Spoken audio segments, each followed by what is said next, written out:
Greetings and welcome to our annual virtual global birthday celebration for Katherine Dunham, dance icon and social activist. My name is Penny Boldo. I'm from Detroit and I'm co-producer along with Carol Lloyd from Georgia. Our goal is to share not only Miss Dunham's vast legacy from the past, but also to document her legacy in practice today as we see it around the country and globally. Enjoy.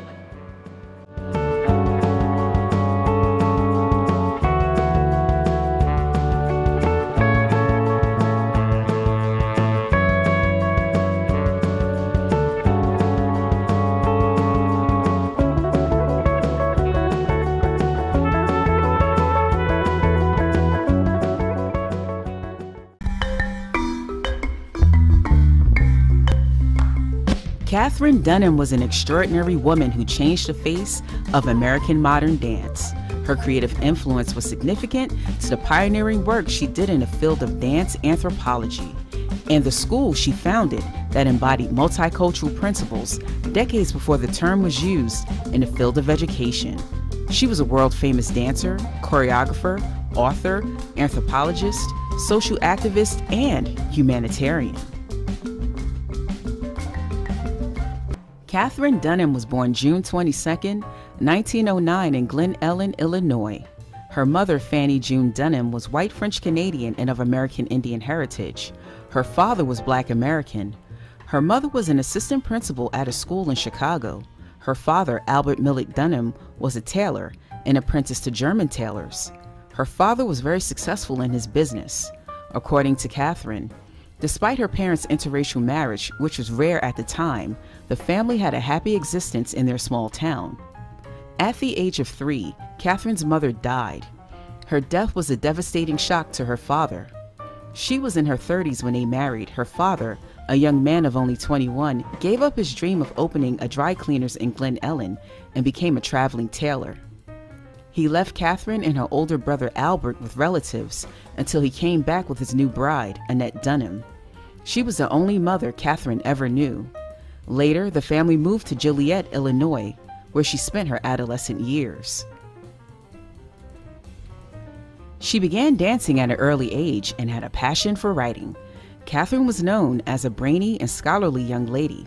At the age of 12, she wrote a short story, Come Back to Arizona, which appeared in Volume 2, August 1921, of the Brownies book, a periodical edited by W.E.B. Du Bois. She moved to Chicago in 1928 to study ballet with Ludmila Speranzieva and eventually enrolled at the University of Chicago. Speranzieva was one of the first ballet teachers to accept Black dancers as students. She introduced Katherine to Spanish dancers La Argentina, Quill Monroe, and Vicente Escudero. Katherine also studied ballet with Mark Tuberville and Ruth Page, and through Vera Morova, she was exposed to East Indian, Javanese, and Balinese dance forms. While at the University of Chicago, she attended a lecture by Robert Redfield, a professor of anthropology who specialized in American Indian and African cultures. From him, she learned that much of Black culture in modern America had begun in Africa. She decided to major in anthropology and to focus on dances of the African diaspora. In the course of her studies, she attended classes taught by Redfield, A.R. Radcliffe Brown, Edward Sapir, Lloyd Warner, and others. In 1930, she formed a dance company, Ballet Nick, one of the first Negro ballet companies in America. Ballet Nick had its debut performance at the annual Beaux Arts Ball in Chicago. One of the numbers on the program, Negro Rhapsody, was well received. However, no engagements followed. The group eventually disbanded.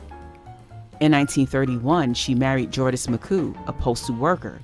Although he danced in some of her productions, he did not share her interests. They gradually drifted apart. Katherine was determined not to give up on her dream. With the help and advice from her teacher and mentor, Ludmila Speranzieva, she decided to open a school for young Black dancers where she can teach them about their African heritage.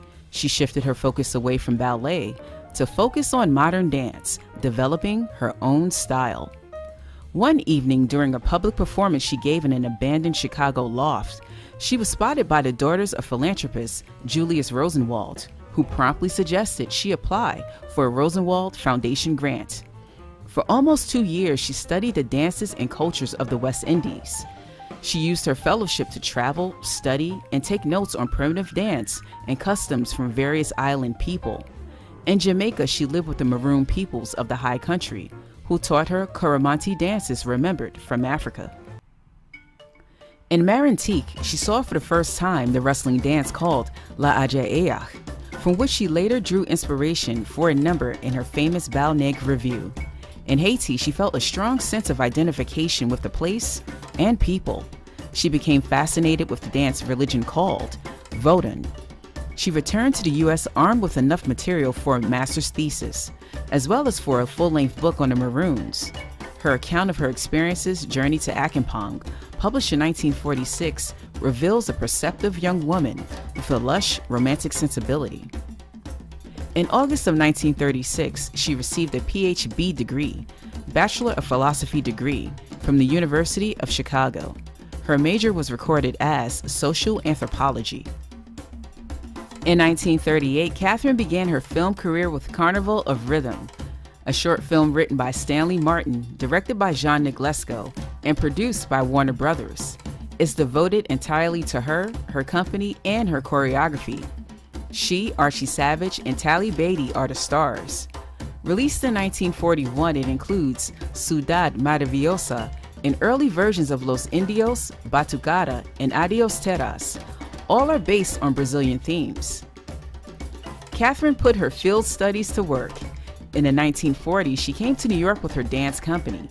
In a short time, the city was awash with stories of the innovative and highly dramatic dancer-choreographer whose series of ballet recitals titled Tropics and Le Jazz Hot introduced audiences to primitive rhythms, rumbas, both Cuban and Mexican, island songs, plantation and minstrel dances, including the ballet Bear Rabbit, and Le Jazz Hot, with everything from boogie-woogie and honky-tonk numbers. Almost single-handedly, Katherine Dunham saw to it that black dance was taken seriously. Critic John Martin wrote in the New York Times, "With the arrival of Katherine Dunham on the scene, the prospects for the development of a substantial Negro art dance began to look decidedly bright. Her performance with her group may very well become a historic occasion, for certainly never before in all its efforts of recent years to establish the Negro dance as a serious medium has there been so convincing and an authoritative an approach. Miss Dunham has apparently based her theory on the obvious fact, so often overlooked, that if the Negro is to develop an art of his own, he can only begin with the seed of that art that lie within him. The seeds are abundant and unique. Indeed, it would be difficult to think of any people with a richer heritage of dance begging to be made use of.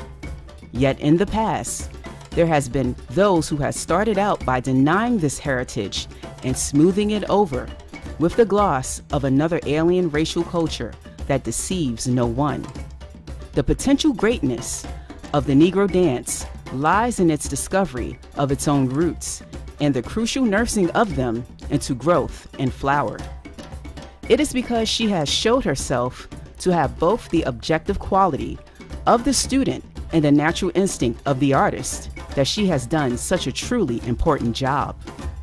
In 1940, she appeared on Broadway in Cabin in the Sky, the all-black musical extravaganza starring Ethel Waters and Dooley Wilson, directed by George Balanchine.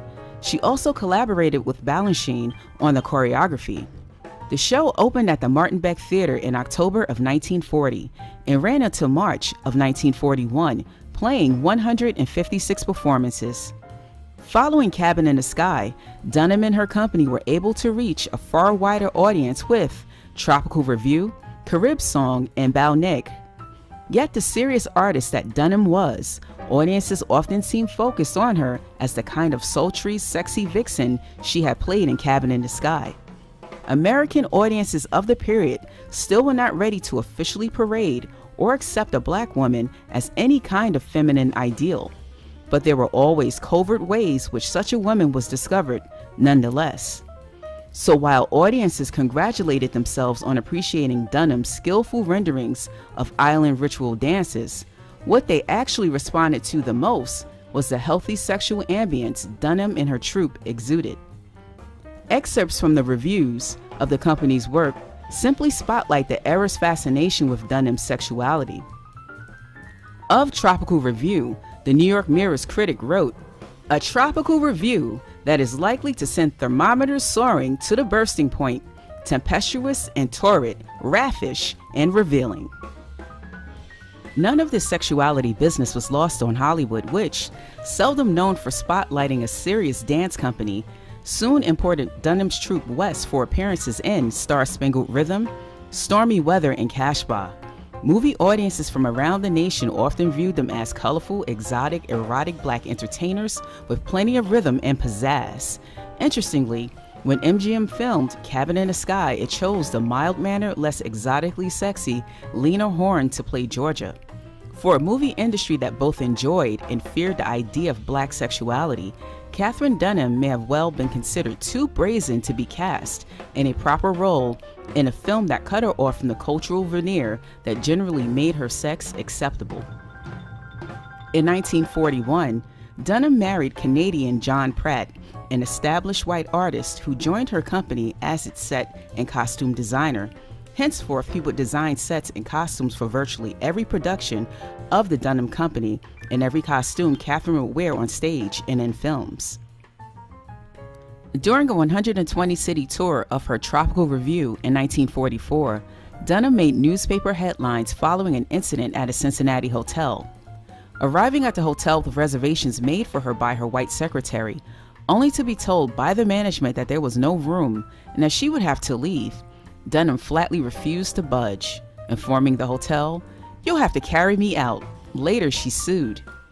Then in Louisville, Kentucky, when she discovered that except for 6 blacks on the lower floor, the rest of the black population at her performance in a municipal auditorium was to sit in a special section, in a balcony, she interrupted the applause at the conclusion of her show to make an announcement to the audience. "Friends," she was quoted saying, "we are glad we have made you happy. We hope you have enjoyed us. This is the last time I shall play Louisville, because the management refuses to let people like us sit by people like you. Maybe after the war we shall have democracy and I can return. Until then," and at this point it is said in the newspapers that she shook her finger at the audience, "God bless you, for you'll need it." Needless to say, the white audience was in an uproar, both afterward the management did announce that it would be no more segregated audiences for other Negro performers. Dunham had made her point. Later, when she played the army camps, she again took a strong stand against the military segregated policies. No one can say for sure what effect Dunham's outspokenness had on her career, but it is now obvious that the 1940s were her peak years. She kept her company alive for 3 decades, although there were always financial difficulties. In 1945, the Dunham School in New York moved to 220 West 43rd Street, where it continued to operate until 1957. A year later, the Dunham School was renamed as the Katherine Dunham School of Arts and Research. Its components were the Dunham School of Dance and Theater, the Department of Cultural Studies, and the Institute for Caribbean Research. Teachers in the dance division included Todd Bolender, Ballet, Marie Bryant, Tap and Boogie, and Jose Limon, Modern Dance. The Dunham technique was taught by Tommy Gomez, Archie Savage, Lavinia Williams, and Sevilla Fort, who also taught ballet. Teachers in the drama division included Herbert Berghoff, acting, John Pratt, visual design, and Carl Vollmer, history of drama and playwriting. Among the performers who studied at the school over the years were Arthur Mitchell, James Dean, Peter Gennaro, Marlon Brando, Chita Rivera, Eartha Kitt, and Jose Ferrer. In the 1950s, she was back in Hollywood for Mambo and segments of Green Mansions, which she choreographed. In 1962, she launched a spectacular production of Bamboche. For white America, she had at first been an agreeable social symbol, simply the Negro making progress in a free society. But once she took that symbol business seriously and spoke out, she was no longer needed. Then too, who was to say what effect her marriage to John Pratt had? Throughout the 1950s, Dunham and her company toured Mexico, South America, Europe, East Asia, Australia, New Zealand, and North Africa. Against advice, Katherine premiered her ballet Southland at the Teatro Municipal in Santiago, Chile. Its story centers on the lynching of a black man falsely accused of sexually assaulting a white girl in the American South. Dunham's dramatic treatment of it was shocking. Under pressure from the U.S. Embassy, which objected to the negative picture of American society it gave to foreign audiences, the ballet was removed from the program. In the 1950s, Katherine, no doubt feeling the stings of bias against her company, publicly asked why the State Department had not backed a group that had already performed in 38 countries. The familiar fighting spirit was still there. Katherine Dunham's career and her position in American popular culture was never a relaxed affair. Yet Dunham, like Lena Horne, introduced the idea that the black entertainer indeed did have a specific responsibility to his or her community. Signs of trouble for Katherine's company began when their third European tour ended in Vienna. Because of bad management by their impresario, the company was stranded without money. To raise funds, Dunham quickly negotiated contracts for television shows and a club date. The Dunham Company eventually disbanded. Dunham assembled pickup companies for later special events, but 1960 effectively marks the end of the continuous history of a company of dancers trained by her in the Dunham technique and coached by her to perform Dunham choreography. In 1962, Katherine Dunham, a few former Dunham dancers, and the Royal Troupe of Morocco appeared in a revue, Bamboche, at the New York's 54th Street Theater. The title is a Haitian term for get together and have a good time. After 8 performances, the show closed. It was Dunham's last appearance on Broadway. In 1963, Dunham was called upon to choreograph a production at the Metropolitan Opera, directing dances for Giuseppe Verdi's Aida. It was the first time in 30 years that a black American had been given the honor of choreographing at the famed New York Opera. In 1964, Dunham began a collaboration with Southern Illinois University choreographing Charles Gounod's Faust. Dunham accepted a position at Southern Illinois University in East St. Louis in the 1960s. She founded the Performing Arts Training Center in East St. Louis, setting up a dance program for disadvantaged youth with the hopes that she could use art to keep youngsters from violence and gangs. According to the New York Times, Dunham said her goal was to make the individual aware of himself and his environment, to create a desire to be alive. She counseled youth as well, calming their angry spirits with her soft but firm voice and the power of her presence. Katherine wrote several books, many published under the pseudonym K. Dunn.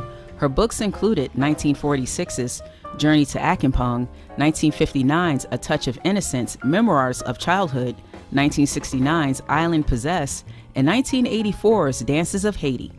In 1977, the Katherine Dunham Museum External and Children's Workshop was opened in East St. Louis.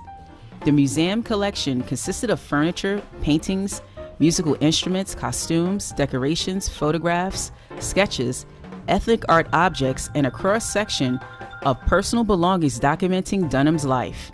In 1982, she retired from Southern Illinois University. In December of 1983, Katherine Dunham was one of 5 recipients of the Kennedy Center Honors in Washington, D.C. At the evening performance, Agnes DeMille made the presentation to Dunham from the stage of the Opera House, giving a graceful, affectionate tribute to her friend and showing film clips of Dunham's signature works. Dunham and her fellow honorees, singer Frank Sinatra, actor James Stewart, stage and movie director Elia Kazan, and composer and critic Virgil Thompson. Watching from the presidential box, they were seated with President Ronald Reagan and First Lady Nancy Reagan. Katherine had a deep connection to Haiti, starting with her time there as a young anthropology student. She felt a kinship with the Haitian people and took on their plight as her own. In 1961, she established a medical clinic there. In 1992, at the age of 82, Dunham went on a 47-day hunger strike to protest the treatment of Haitian boat refugees who were fleeing their country but were turned back. Later in life, the honors poured in. She was considered a living, breathing historical institution in and of herself. Throughout her distinguished career, Katherine Dunham earned numerous honorary doctorates, awards, and honors.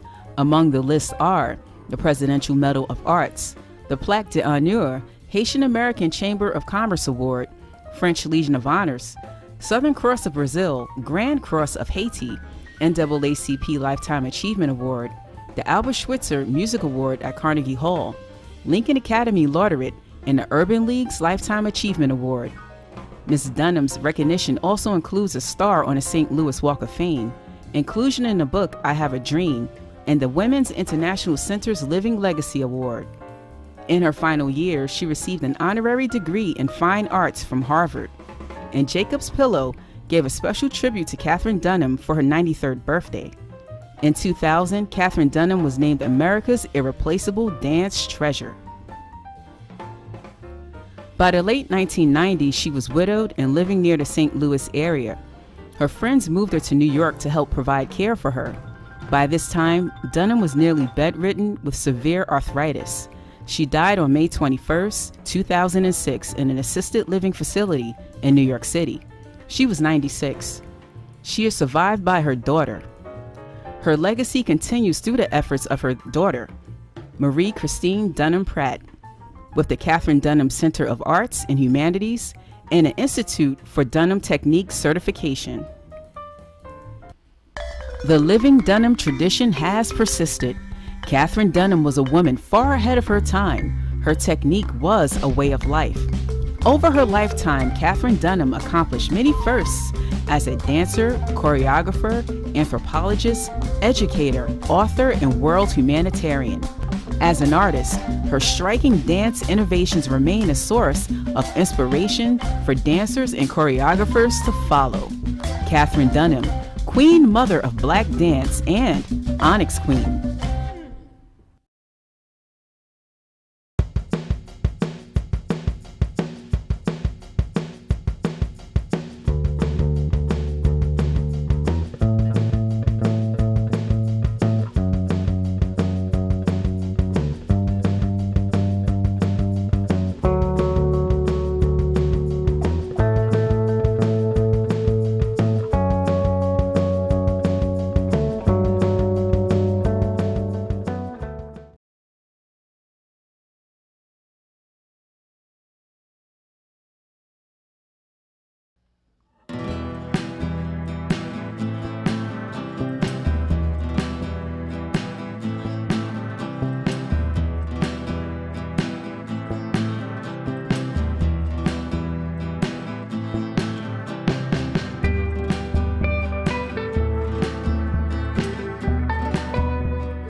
Hello, ladies and gentlemen, especially to my choreographers and dancers.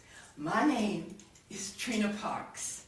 I am the first Black American woman villain in James Bond movie Diamonds Are Forever as Thumper.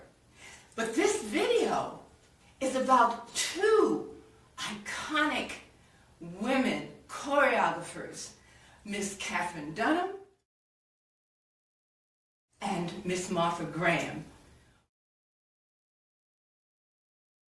who has influenced my life, my dance life, and my life as a vocalist and an actress. Please, please join me as I take you on this wonderful journey about their accomplishments and my experiences with these iconic choreographers.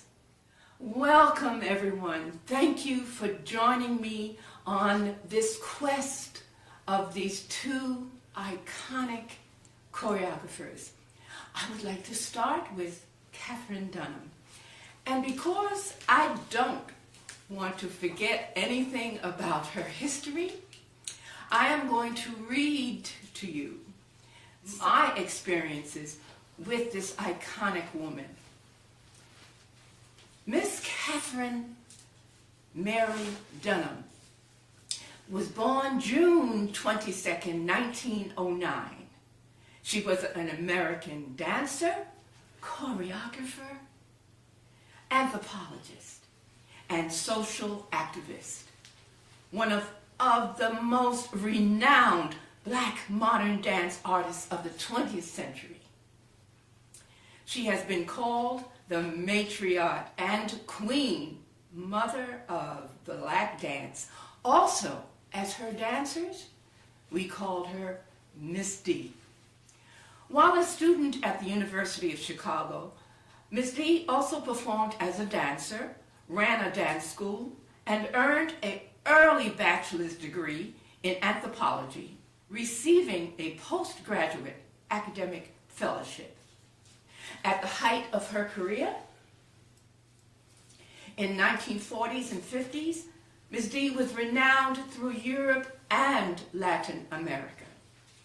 Dunham became interested in both writing and dance at a young age. In 1921, she graduated from Joliet Central High School in 1928, where she played basketball, tennis, and track, and served as vice president of the French Club.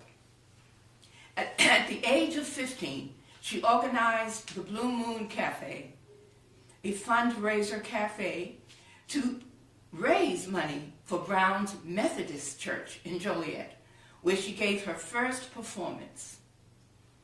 While still in high school, she opened a private dance school for young Black children. Katherine Dunham received her bachelor's, master's, and doctoral degrees in anthropology from the University of Chicago, and later did an extensive anthropological study. In 1935, Dunham was awarded travel fellowship from the Julius Rosenwald and the Guggenheim Foundations to conduct field work in Haiti, Jamaica, and Trinidad. She was the first African-American woman to attend college and to earn 3 degrees in 1938 using materials collected by fieldwork. Dunham submitted a thesis, The Dances of Haiti. In 1931, at the age of 21, Dunham formed a group called Ballet Negre, one of the first Black ballet companies in the United States. The group performed Dunham's Negro Rhapsody at the Chicago Beaux-Arts Ball. Dunham opened her first dance school in 1933, calling it the Negro Dance Group. It was a venue for Dunham to teach young Black dancers about their American history and African history. With her autobiography, she published the title A Touch of Innocence. Also published a book about Haiti called Island Possessed. She received an Albert Schweitzer Music Award, the first of many awards. She accepted honorary doctorate from the Lincoln University. Miss Dunham did her thesis as a ballet dancer. She wanted to go to the African and European, Asian countries to do her thesis in dance and anthropology.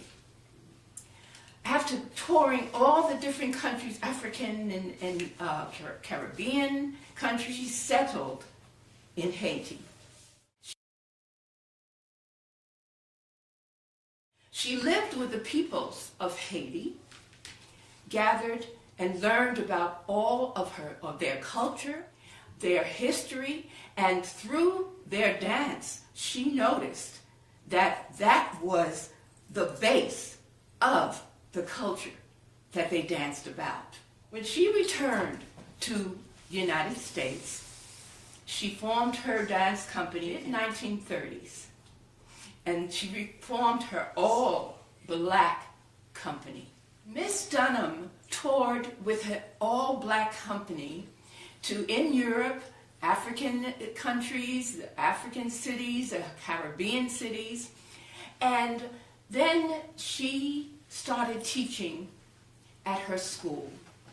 And that's where I started with her. In 1963, I started taking classes from Miss Dunham at her school.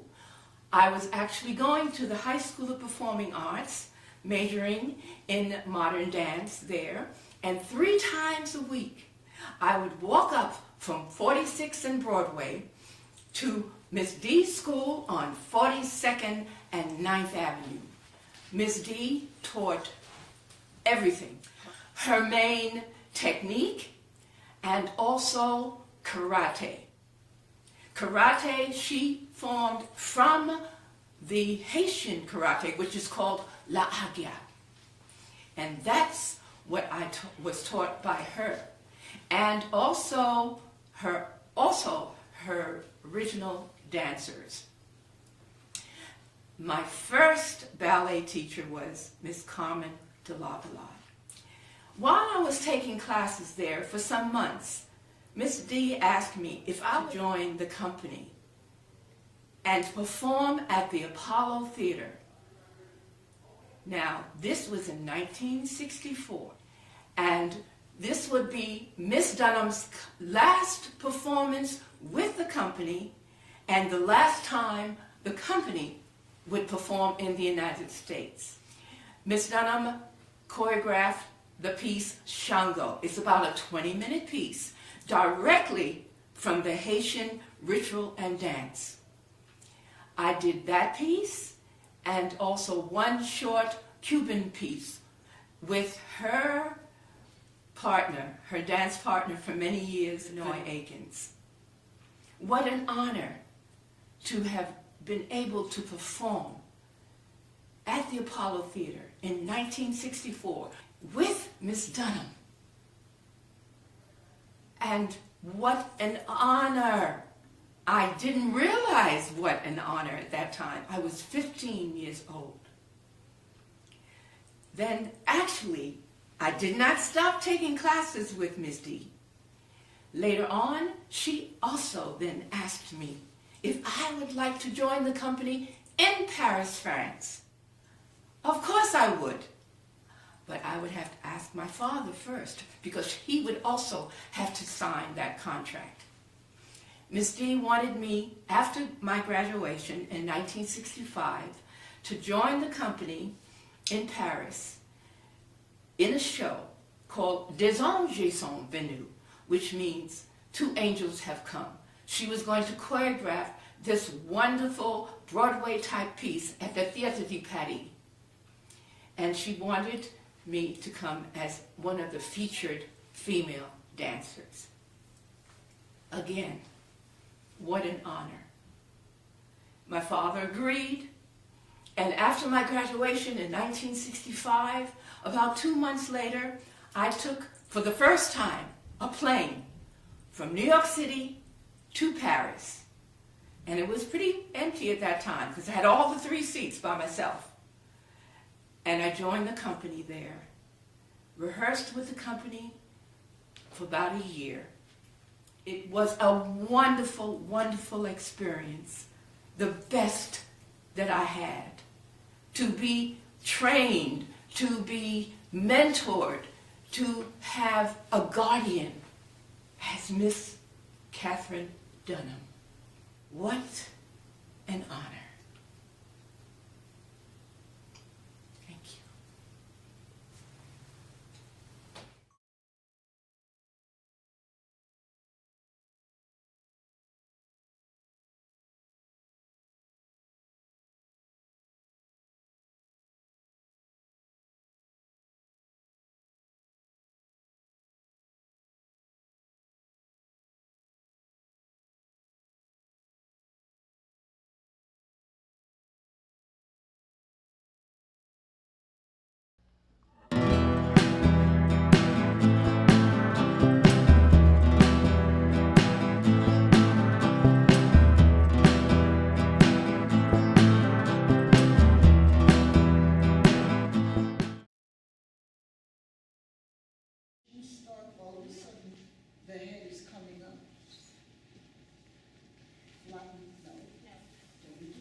Greetings all from Kumbe, Center for African and Diaspora Dance in Brooklyn, New York.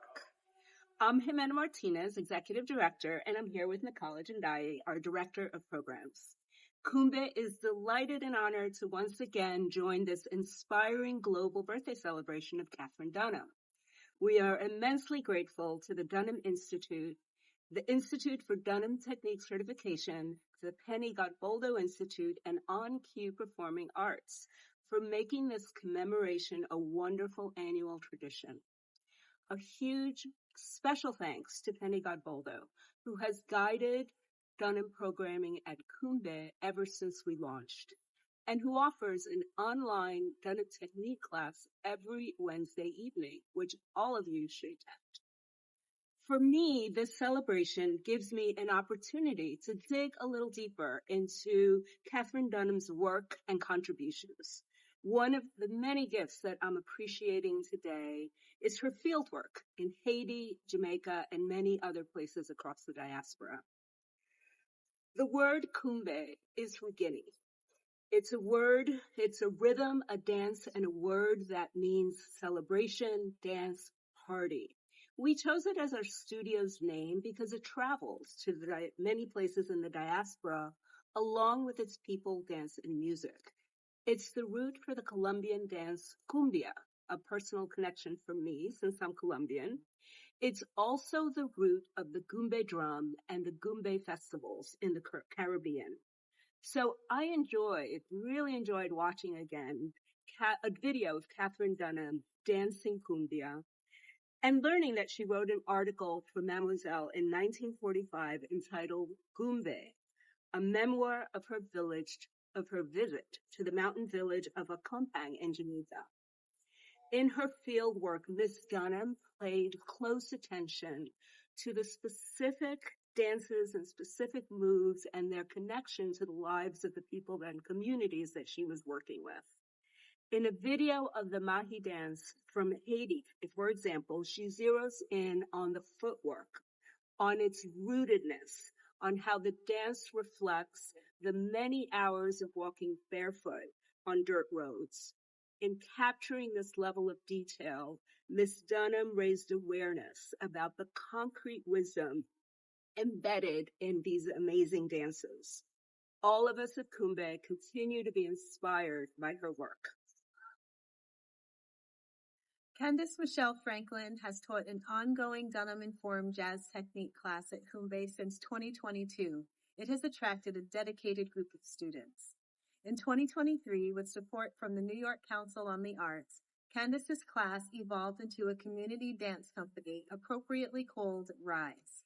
Since its inception, RISE has graced stages at festivals, fashion shows, churches, community celebrations, and our annual Dance for Joy showcase. Over the last 2 years, Candice has not only developed incredible choreography, but structured a curriculum that includes a choreography intensive, Dunham-certified instructors such as Jessica St. Bill and Marcia Dater, KD, an IDTC certification candidate, and Master Haitian Folkloric teacher Julio Jean. Students have thrived under this intentionality and artistic direction. This class certainly continues to rise. We now invite you to enjoy a video of one of Jessica's classes with drum accompaniment by Olatunji Ojore. Enjoy. Haitian folkloric-based Dunham class. So I teach exercises and progressions, but they're based on a specific specific traditional Haitian folkloric techniques, right? A lot of Miss Dunham's movement was drawn from traditional Haitian culture and traditional Haitian movement. And for me, that's my connection with the technique that go with the specific, that allow me to be able to teach specific Haitian dances, right? Because sometimes the Haitian dances are based on experiences and things that people are experiencing daily or things that they're doing daily, but we're in Brooklyn, we're not in Haiti one, right? We're not having those experiences. We don't always know what those things look like. And so the exercises and the progressions that I choose and I pull in the technique to teach from are going to be to work on those specific things. So today we're going to work on now. Last time I was here, we worked on Evo. You can come in. Today we're going to work on a different technique called Nago, right?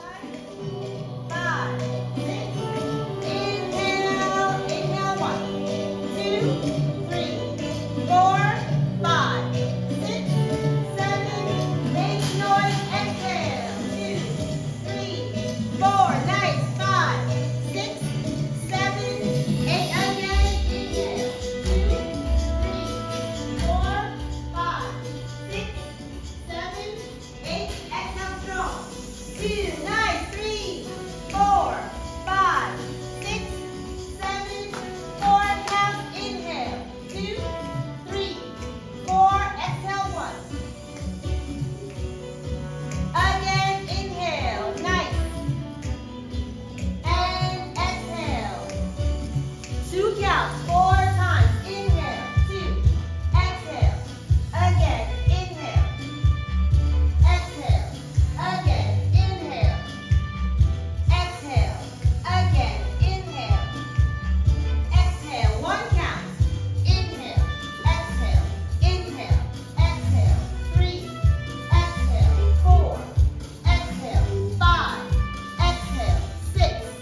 Exhale. 7. Exhale. 8. Exhale. Open the eyes. Shake the hands out. We're going to start again. Lift and keep the weight going forward. All right? So the idea about the rib cage, when you're here, you don't want to do that because you don't want to have that arch in the back. You want to lift in your abdominals so that your core is engaged. All right? So I like to do this to the side so that you can see what your body is doing. All right? I got you guys. I'll help you guys do it. No worries. Hi, how are you? So feet parallel, kind of like right under your hip bones for now. 5, 6, 7, arms lift, coming up. Open second, 5, 6, take your hands and put it flat back. Over 1. 2, take your arms lift, 3, and up. 2, 3, again, forward. Take your head with you. And up. 2, 3, second step. Forward. 2, take your head with you. Forward. In.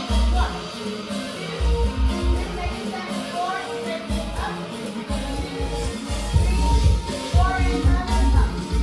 2, 3, again. Forward. 1, 2, 3, and 1. Take it down. 3, straighten forward. 2, 3, 4, coming up. 2, last step. Forward. 1, 2, take that arm with you. Extend and over. 1, 2, 3, and 1. 2, hold it, stay, now contract. In, hand. 2, yes. 3, 4, take the time, go out.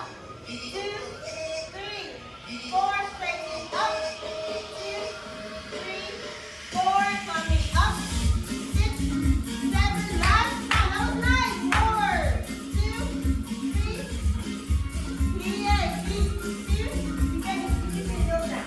Down to the back. Yes. 2, 3, and back to the back. 2, 3, straighten up. Weight goes forward. And coming up. 4 times. 1, 2, 3, 4. Left side. 1, 2, 3, 4. Right leg press. 1, point, 2, take it down twice. Left side. Same thing. Then we're going to press. 1, 2, 3, 4, 5,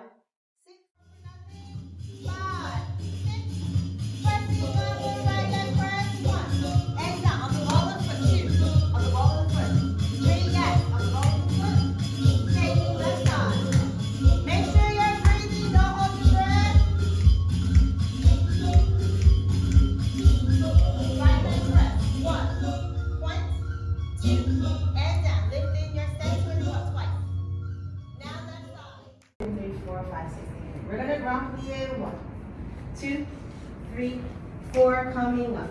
6, 7, again. Grand plie. 2, 3, 4, coming up.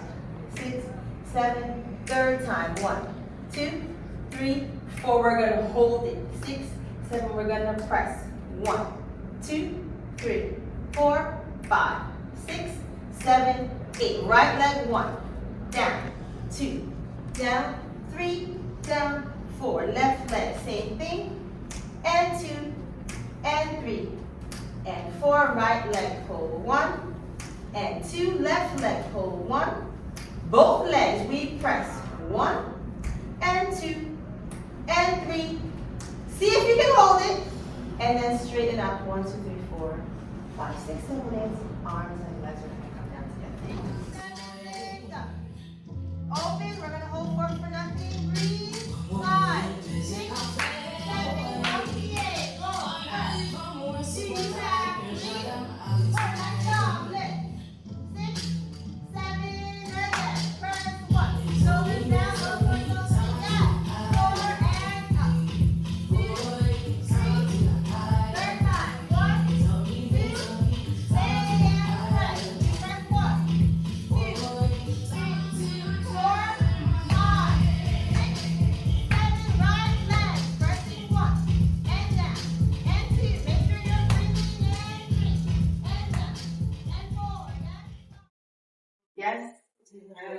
Okay, that's fine. I know it's your first class like ever. So no worries. Like, kudos to you, right? You're doing like a great job. So gonna walk. It is a walk. It's exactly what it is. It's a walk, right? Based on Ms. Dunham seeing people in the Caribbean walking, carrying their packages on their head, right, going to the market, right, but keeping their body completely straight because they're not trying to get rid of their goods. They don't want to ruin them. They want to drop them. They want to do anything to harm them, right? And they also might be like holding their child at the same time, right? So it's based on how she saw them walk, all right?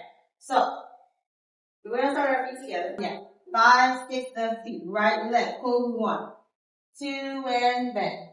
2, focus where you're going. There's somebody in front of you. Look past their head. Going 1. Press on, go walk the foot down. Again, lift. 2 and down. Keep going 1, 2 and press. Press 1. Press on the wall. Stay here. Then pass it through. 2. Press down. Again, lift. 2. Press on the foot. Yes. Lift.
I'm Cleo Parker Robinson, and I want to invite everyone to our new Center for the Healing Arts. We just opened it only 4 months ago, and Miss Dunham's present is definitely here on her beautiful, I think, 117th birthday. I want you to know she's always been in our space, the historic space. She was here many, many times with many Dunham dancers. And I am so grateful that her spirit is here, that we have also opened the new Katherine Dunham studio. So join me as I show you this extraordinary space with 7 studios and 2 theaters and our historic ancestral space that is definitely a part of us, but our new space with our Junkanoo Queen there, which shows all of our supporters that will also know so much about the legacy of our great Katherine Dunham, who has inspired me all of my life. And we will be able to teach. Coming to Denver on the 2027th anniversary, we will bring in the Katherine Dunham Institute for certification. So that we're looking forward to. But we have our own studio. Of course, Katherine Dunham is right here. And the studio is magnificent. And you must know that her spirit is in this house. So right now we see all of these beautiful colors that Miss Dunham loved. And we're right here where dance magic happens. So I just wanted you to know that right here, we will be doing the Dunham technique, and we will be bringing people together from all over the world. And we say, happy birthday, Miss Dunham. Ashe, ashe, ashe.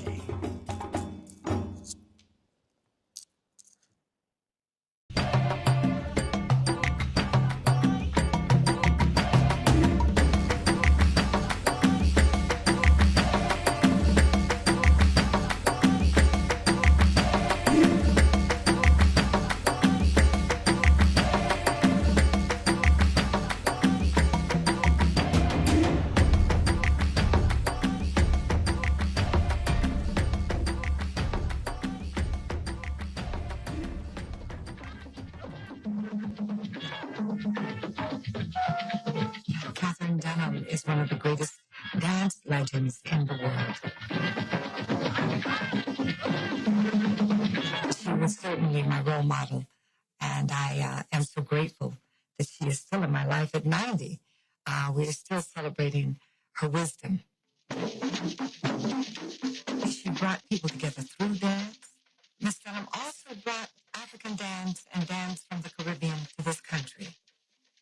She is one who lives the dance.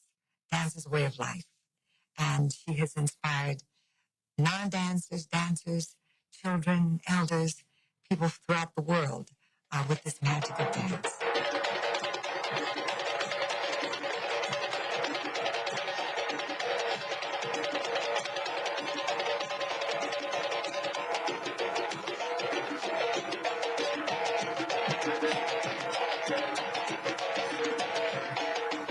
Not only artists, not only dancers, but many of the world have understood now the impact that her work has had and continues to have. Having compassion is what she teaches in the dance itself. That we see the form and we see dancers dancing and people coming together and sweating. But what she is teaching under all of that is true compassion. And we feel privileged that she is being honored by all the great mayors in our country.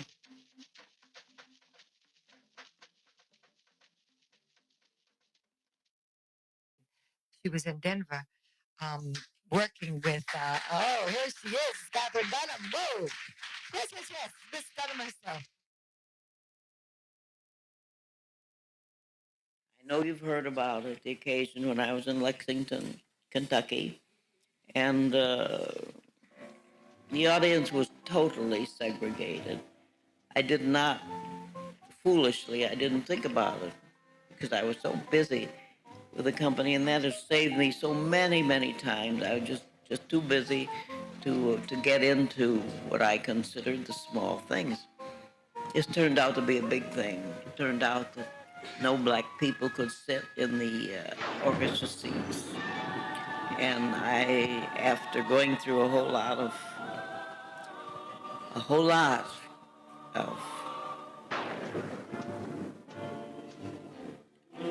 resistance, threats, you name it. I did everything possible to be able to get on that stage and feel good about it. And I couldn't win then. Therefore, I decided if I couldn't win at the beginning, I'd win at the end. I did the show. They loved it. Maybe the show was better than it had ever been because everybody was uptight. And in the end, I told them we would never come back until we could appear before people who were sitting next to each other. People of my color were sitting next to people of your color. A lot of people in the audience didn't know it. They had no idea that this was the case. And this is one thing I have to say, you have to be very, very careful about racism. There is conscious, active, violent racism. There's a kind of racism that is simply pure ignorance. People just don't know. And they don't know, and they don't think, and they follow. And all of a sudden, they're faced with something which is against their Christian principles, social values, everything. But they did not know that until it was put before them. That night, I decided to put this before them. Pinned on the back of one of my fancy little skirts. No whites allowed. I think that's what it said. Which was sort of a rude thing to do, I know. But I was so upset. And I said at the end, until we could sit next to you, I wouldn't come back. And then after that, they got to thinking about it, and they said, well, we want Paul Robeson, we want Marian Anderson, so we better get ourselves together. And they got themselves together, and they sat next to each other, and none of it rubbed off, so they were very happy.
and for people to learn more about why was black dance important, why was our culture important, and it's beyond black dance. It's all of that, because nothing stands alone. Nothing.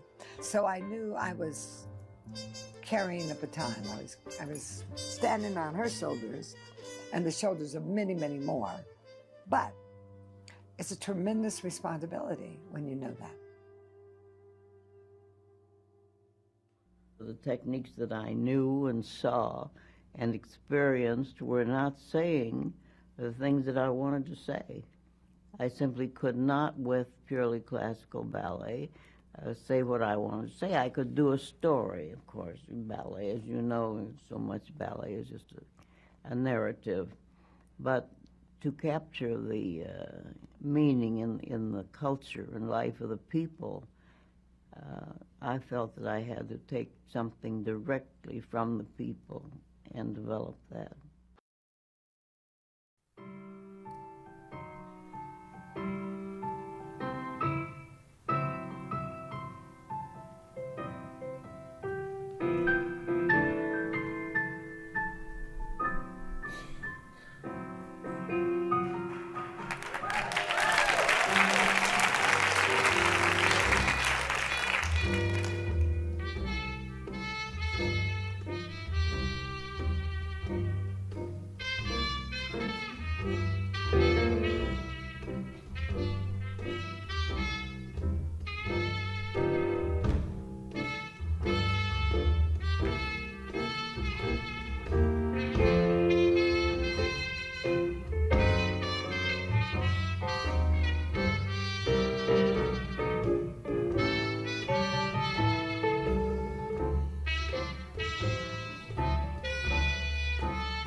Miss Katherine Dunham lived on the public stage in the rhythmical timing of the universe, giving of knowledge and wisdom, experiencing a world of suffering, being an observant participant, sharing the gifts of truth through her creative spirit. A creativity that expressed itself in dance, choreography, writing, teaching, speaking, acting, listening, and sharing with the world for 96 years. She was a Renaissance woman born in a time when being colored, Negro, mulatto, Black, and African American was problematic. She pushed through ignorance, racism, sexism to give to the world energy of truth that manifested itself in dance.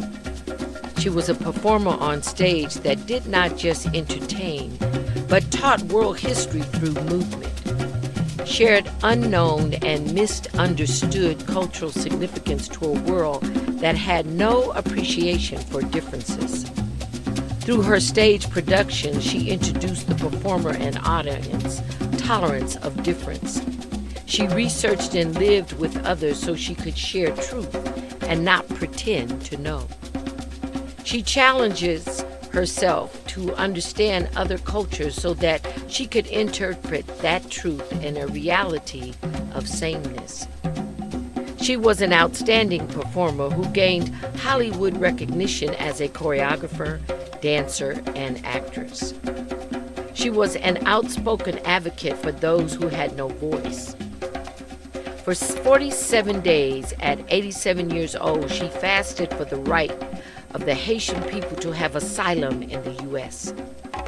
It was painful for her to watch the people of her second home suffer, drown, starve, die, because America would not accept them on their shores as they have done for other immigrants. She toured 65 countries with a dance company of 60 individuals without any aid from the United States, although she was recognized as an ambassador for the United States wherever she went. When there was no money, she would dare to write about her childhood, her love for a forbidden country, so that her company members could eat. She wrote children's stories, short stories, and magazine articles because she could. She was a mystery woman who embraced a universal spirituality, raised in a Methodist home, initiated in the Voodoo, and practiced Buddhism. She was my teacher, guru, master guide, not only in dance, but in the dance of life. Her technique has sustained too many of us to count. We are professional dancers, teachers, anthropologists, professors, musicians, choreographers, researchers, writers, doctors, lawyers, mothers, and fathers, and grandmothers. The list is never ending. We live in every country on every continent. Her legacy will live on because those of us who have been charged to share the legacy are doing it. My sons know and my students know that in her teachings there is freedom.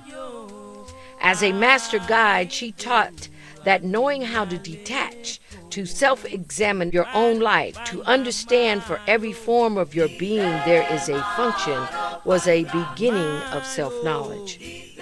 According to Miss Dunham in 1974, she stated that Dunham technique is a series of movement patterns, isolations, progressions, and exercises based on primitive rhythms in dance.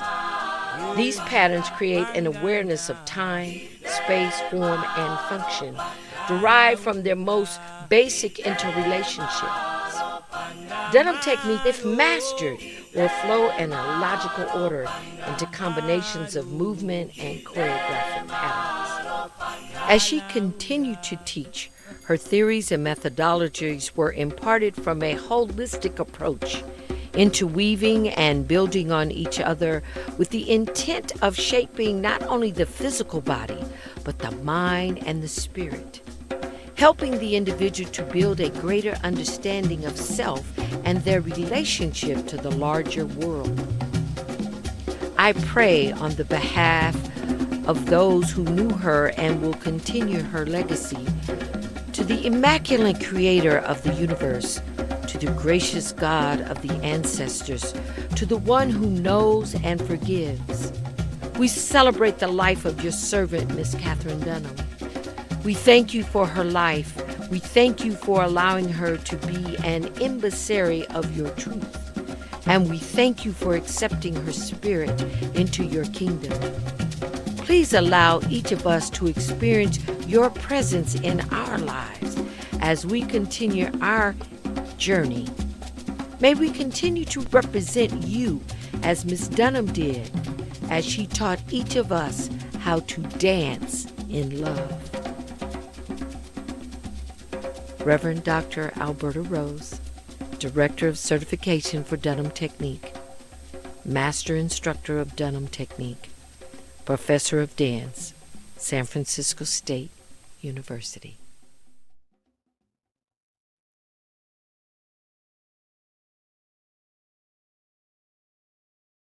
Born in Chicago, but we were living then in a small town, Glen Ellen. You've heard of it. I think now it's quite a big town. It was a very tiny little suburb then. And my mother was a school teacher, principal, assistant principal in a school in Chicago. She came and went every day to her school. My father was a tailor. He was an apprentice to German tailors. And he had a lot of that Germanic attitude toward discipline that he must have gotten from these people that he was apprenticed to. He was very successful in his business, and my mother's death when I was 3, I think, was a great shock to him. He was a very young man. He was, I believe, 21, and she in her 30s when they married. So Was she, I believe I read somewhere that she was French-Canadian, or? Yes, she was French-Canadian. And when she died, my father then gave up his ambitions to establish something in Glen Ellen or Chicago, and began touring as a traveling tailor. I think that he left us. My brother and I. My brother was 6 years older than I. Albert. And yes, Albert. We stayed with relatives, and until my father came back and brought a new bride, Annette Dunham, who was really the only mother that I ever knew. The other mother I'm aware of and conscious of, and I always say I can remember when I came home from the hospital, and just being a newborn. But Annette Dunham was our mother, and we then lived in another suburb of Chicago. It wasn't really a suburb, Joliet, and it's a big town now. Then it was a small town, and that's where I spent my adolescent years, there in Chicago. Help me understand how your parents came to marry, because interracial marriages, and particularly that kind of age disparity, is very rare. Yes, it was very rare. It astonishes me even now, but they did, and they fell deeply in love, married. And that's when my father, I think, probably decided that he could raise a family better in a small town. And I've heard stories, when I was a child, I'd hear stories of how he slept on the property while the house was being built. He slept there in a work shed with a shotgun beside him in order to be sure that there'd be no disturbance and no interruption of his plans or his family life. And we did live, and our neighbors, we had no very close neighbors, but those few that we had seemed to tolerate us. I don't know, but we didn't really need neighbors because we had a full family. My mother brought her family from her first marriage. She brought them to live with us. So I always had half brothers and sisters who were grown and had children who were, some of them were older than I. And this made our big community there in Glen Ellen. We lived there as a very happy, a well-adjusted family until my mother's death. Then, of course, when we had to go and live with our half brothers and aunts and so forth in Chicago, it wasn't easy because I think that was the very deepest period of what's known as the Depression, a real problem to just get, I think, rent and food money.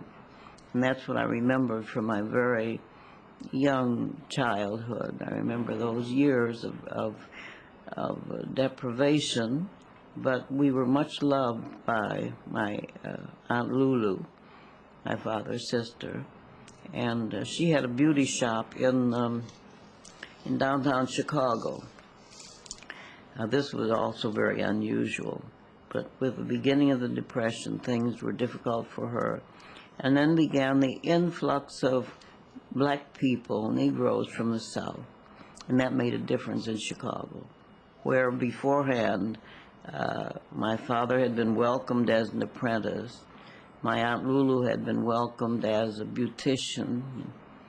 That was no more the situation. There began to be a real resentment toward these people coming from the South and taking work and money away from the needy in the city.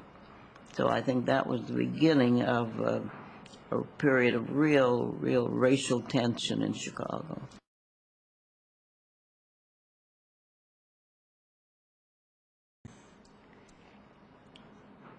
Then I'd come home in many ways. I never felt a stranger. I never felt myself to be an outsider.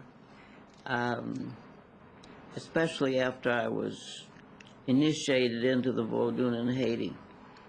I felt that these are people that I know, but I should know more about. And it was always a thing of questing, whether it was a meal at somebody's house and different food that I wanted to know about and how to make it, or whether it was going to a ceremony. I felt I belong here. I didn't feel that I wanted to come back and stay forever, but I felt that somewhere or another were bridges and ties that I was destined to cross.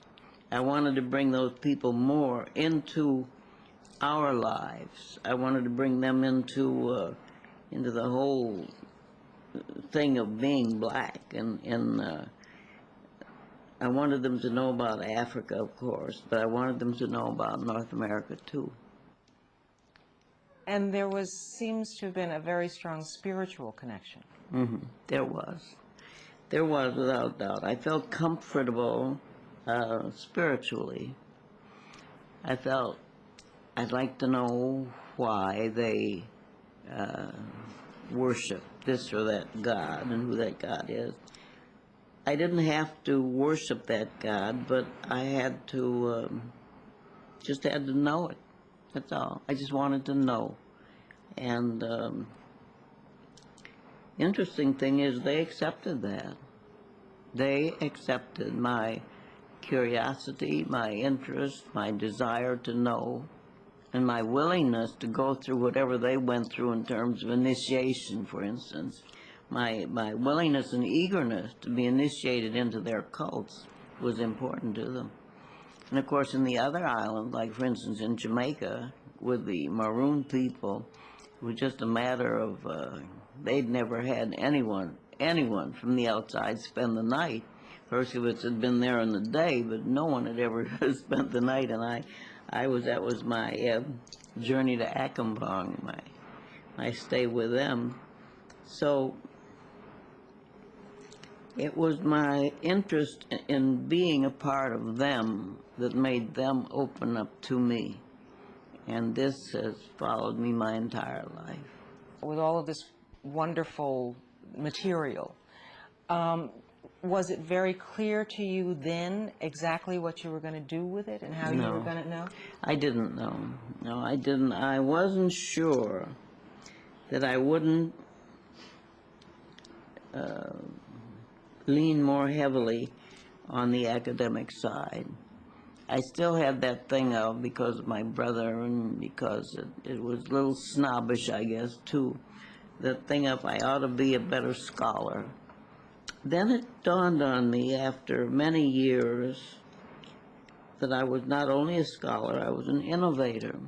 And that gave me such a, really, it was like a whole new life to know that I had brought things to this point. And that's when I think I began to enjoy my mature life. I really did, and I still do. It's good to know that something needed to be done and that you did it. And with me, it was good to know that these people needed to know more about themselves, and the world needed to know more about them. And those things I was able to do, and I felt very accomplished in doing them.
And I'm going to be doing a dance class with you today. This is not a spectator sport, so I hope that you're going to dance along. And shortly, I hope to be joined by my daughter, who will do some demonstrating, and so that I can have a live body to work with. And we're going to go ahead and get started. I guess I need to do a little sound check here.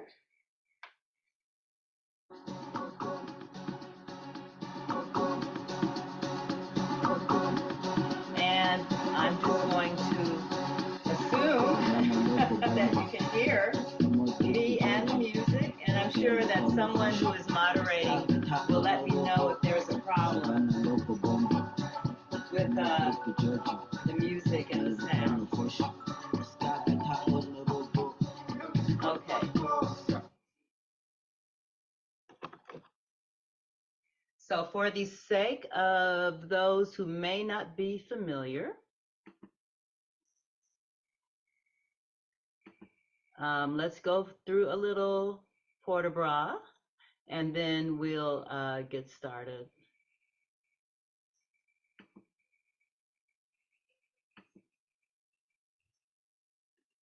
I'm just trying to improve my view here.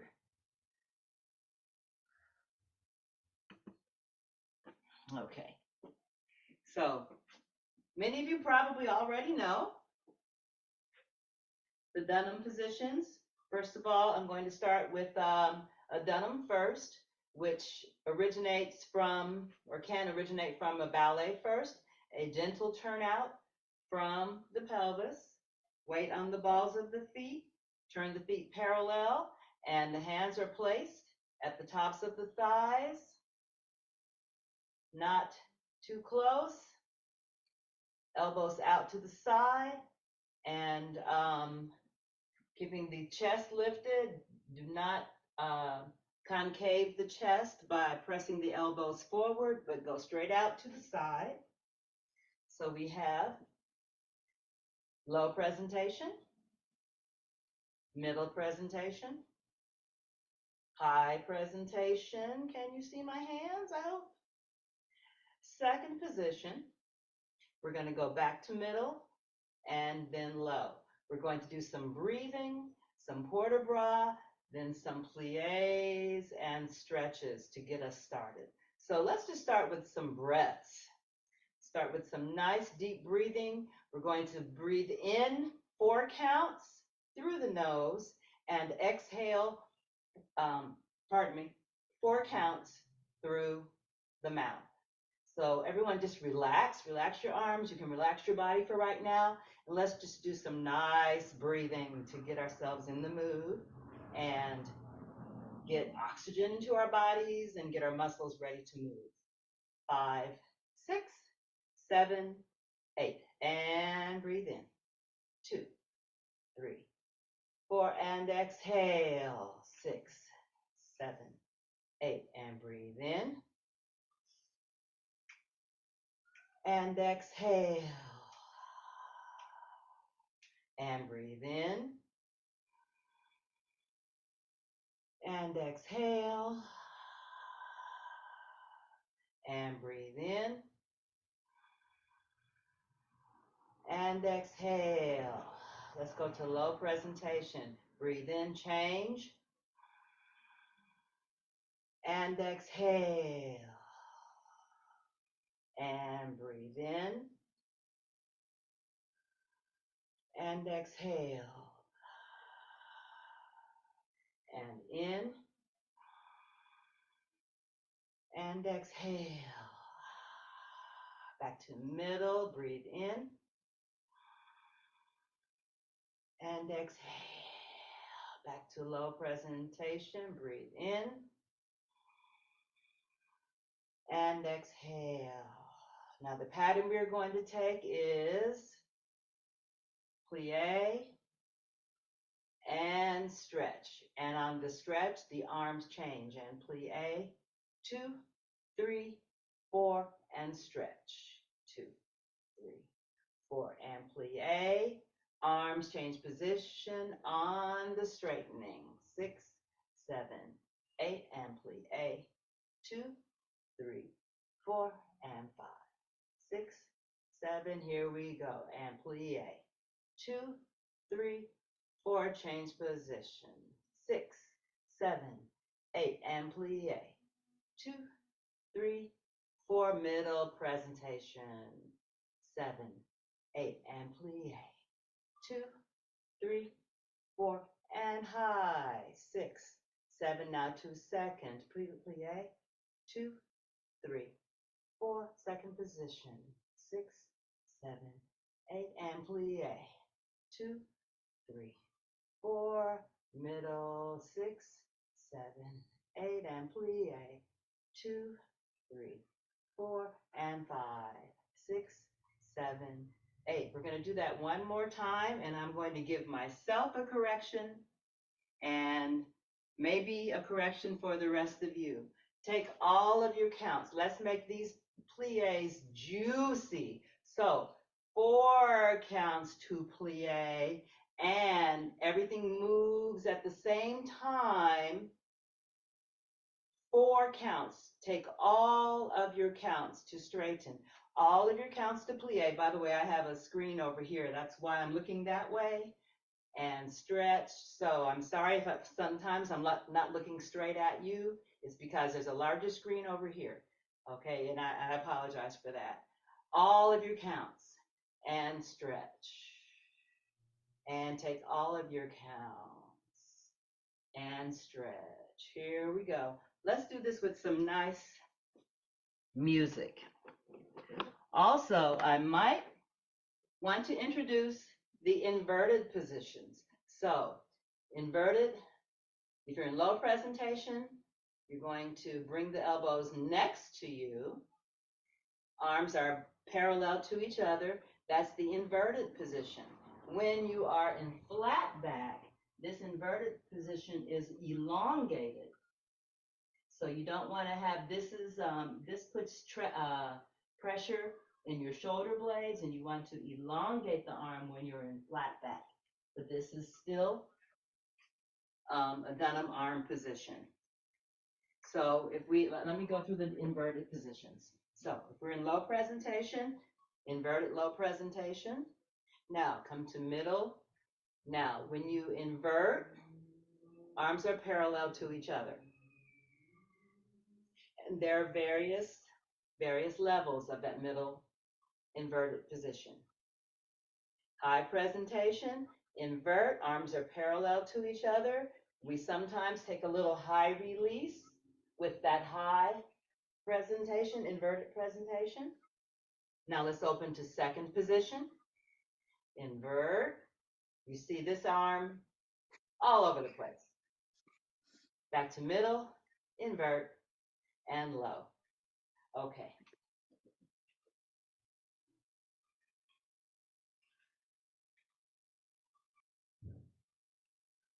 So there's a very lovely African summer tune that I want to use for this exercise. So your count will be 1, 2, 3, 4. So it's slow moving. Milk those plies, milk the arms. Here we go. Slow presentation. Plie. 2, 3, 4, and change. 6, 7, 8, and plie. 2, 3, 4, go to high presentation. 7, 8, and plie. 2, 3, 4, and position. 7, 8, and plie. 2, 3, 4, and change.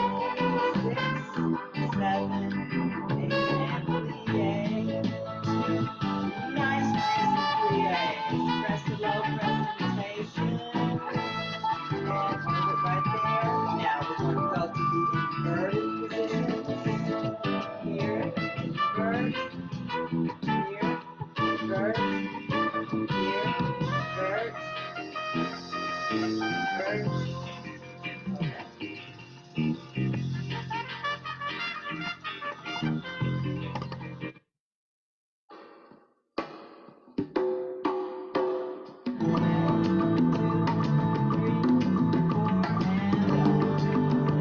I decided to change the music because the music changes a little bit and it's kind of hard to follow the pattern. So, plie, 2, 3, 4, and change. 6, 7, 8. So now when we plie, we're going to invert.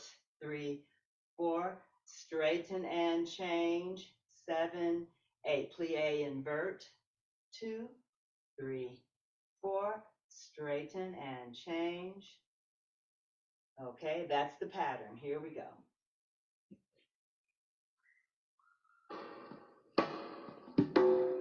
So we have a 1, 2, 3, 4, and 5. 6, here we go. 5, 6, 7, plie, invert. 2, 3, 4, and straighten and change. Plie, invert.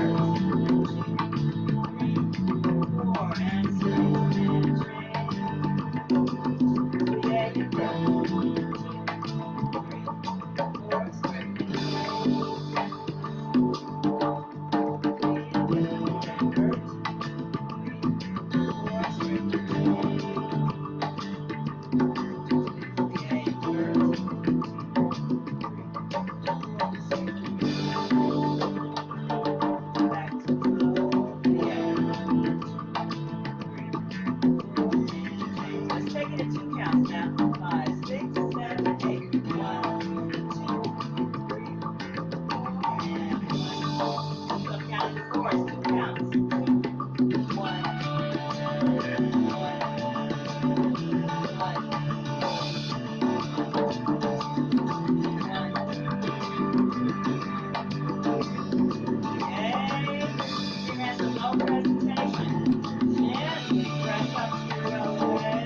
'Plie, invert,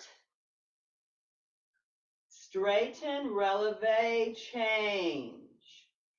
Heels down, plie, invert, straighten, releve, change the arms. Plie, invert. 3 things happening when you straighten. Straighten, releve, change position. Don't forget, from second, go back to middle presentation.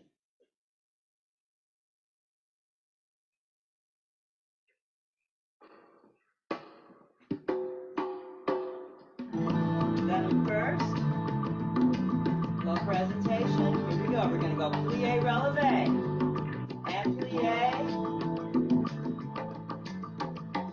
I'm sorry, that's plie, invert, releve, plie, invert, releve, change position, plie, invert, releve, change arms, plie, invert,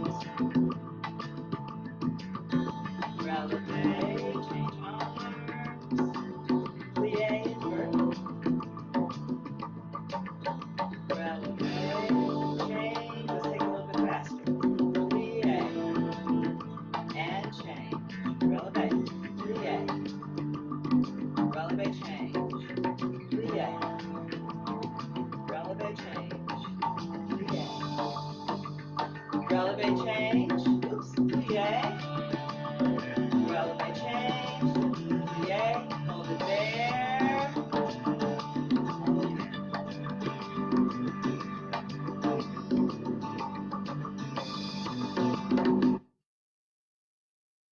Let's get moving. Let's get our blood flowing with something fun. So the pattern is going to be, I will mirror you. So this is your right, this is your left, I hope. 1, 2, 3, 4, 5, and 6, 7, and 8. 1, 2, 3, 4. We're going to go to high presentation. Invert the arms. We're going to take a fall. Plie, fall forward. Bring your chest all the way down to your thighs. Relax your head. Look between your legs to the back of the room. Hands gently brush the floor. 1, 2, 3, 4. Straighten. 5, 6, 7, 8. Roll up.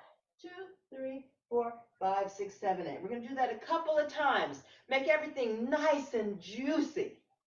And take all of your time. These falls just feel so good on the spine. Fall forward, chest always all the way to your thighs, and drop your head. I know that you like to look at the screen and lift your head, but that takes away from the position. You're in a relaxed position, no wrinkles in the neck, nice and smooth here. Look, your focus should be to the back behind you. Straighten. You're trying to keep your hands on the floor if you can. If when you straighten, your hands come off of the floor, it's okay. From there, you're going to roll up. We're going to do that a couple of times. Then I'll talk you through it all. Just stay with me, listen to my voice, and try to follow directions. Here's the thing. If you listen to me and try to do what you think I'm saying without raising your head a lot and trying to look and see what's going on, trust yourself and try to find the positions that I'm talking about, because when you lift your head to look, it puts a strain on your neck and a strain on your back. So just try to listen and follow and trust yourself that you're doing the right thing. So when I say fall and that your focus should be to the back of the room, don't look around trying to figure out if that's the right thing. I'm saying look to the back of the room. Process what I'm saying. Look to the back of the room. Look behind you, between your knees. No wrinkles in your neck. You can't lift your head without putting a wrinkle in your neck, correct? Straighten the legs and roll up. Now, after we've done that a couple of times, we're going to roll straight down. Well, nah, we'll do this again. We're going to fall again. We'll do some plie and stretch, plies and stretching here. Then we're going to walk our hands out to the downward dog.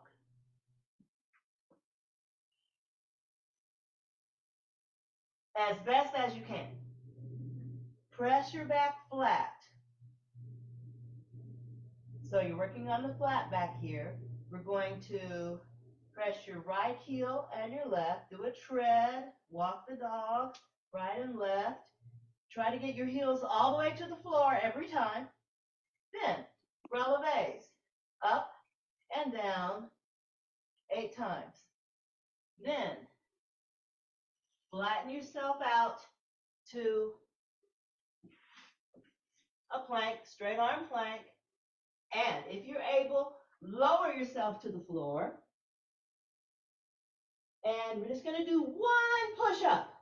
So from here, push up, lift your hips, walk your hands back.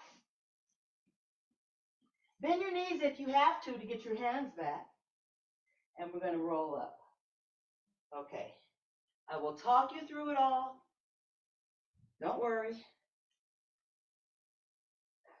And trust yourself. So try not to turn your head trying to look at the screen to see if you're doing the right thing. Try to trust yourself.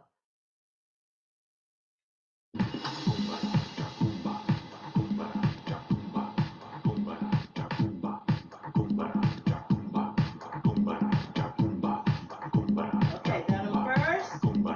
Reaching up. 5, 6, 7, 8. 1, 2, 3, 4. 1, 2, 3. 1, 2, 3. 1, 2, 3, 4. High presentation. Invert the arms. Fall. 1, 2, 3, 4. Drop your head. Look back to the room. Straighten your legs. Roll up. 2, 3, 4, 5, 6. Let's do that again. Reach up. 1, 2, 3, 4, 5, and 6, 7, and 8. 1, 2, 3, 4. High presentation. Invert the arms. Fall. 1, 2, 3, 4, 5. Drop your hands. Straighten your legs. Roll up. Chin to your chest. Chin to your chest. Around. 5, 6, 7. Reach up again. And 1, 2, 3, 4. Keep going. 5 and 6, 7 and 8. And 1, 2, 3, 4.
Support your body.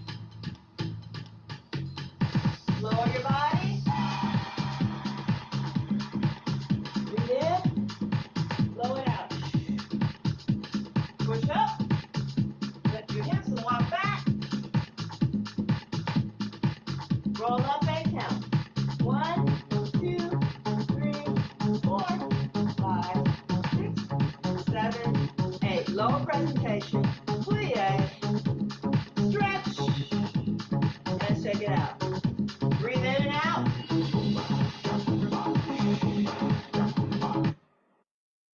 And in and out again. And let's do some isolations. I like to have fun with my isolations. So I have a foot pattern. Step, touch, step, touch, step, together, step, touch. Hopefully that's your right. Step, touch, step, touch, step, together, step, touch. So with that, you can dance it a little, and whatever part of the body we are isolating, the direction that you're moving is the direction that you're looking, or the side that you're on, even with the rib cage and even with the hips. So with the rib cage, it's a little weird, but you're going to go right and left and right, left, right. So the step together step is side, side, side, side to side, or front and back, and 1, 2, 3. So whenever you have step together step, it's 1, 2, 3, side, side, side. So for instance, with the head, we'll go right and left and right, left, right, left and right and left, right, left. Get it? So when you tilt, right and left and right, left, right, left and right and left, right, left. Down and up. Okay. Is that clear? I hope. I'm just trying to feel you through the through the internet. I hope that. It's clear, Miss Jen. Is that Rochelle? Yes. Hi, Miss Rochelle. It's so good to hear a voice. I know. Oh, thank you so much. Okay, everybody, let's try it. I have some more fun music.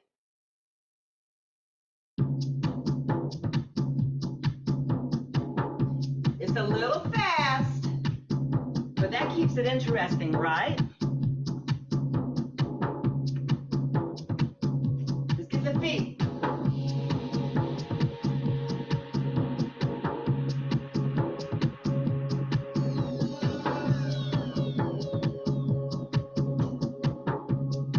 Starting with the head, looking, profile, right, left. 1, 2, 3.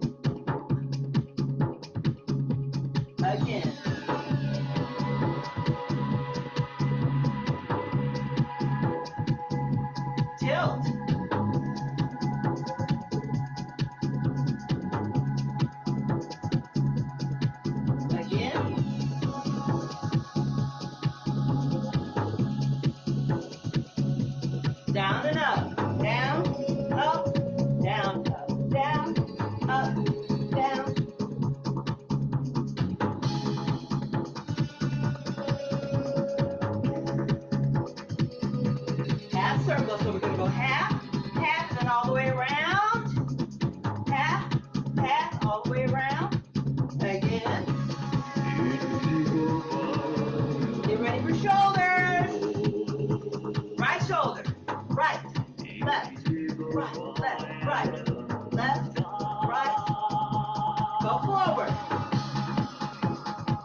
want to ruin our momentum, but let's go to low presentation.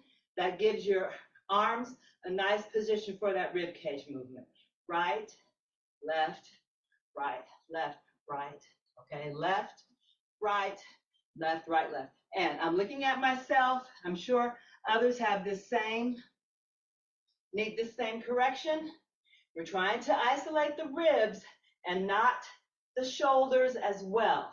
Right, left, right, left, right. Try to have the shoulders just as a result of the rib cage moving as opposed to tilting the shoulders. Okay, let's try the rib cage.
I forgot to do the ribs on this part and around to the left. And 3. And everyone breathe in. Right out. Breathe in. Blow it out.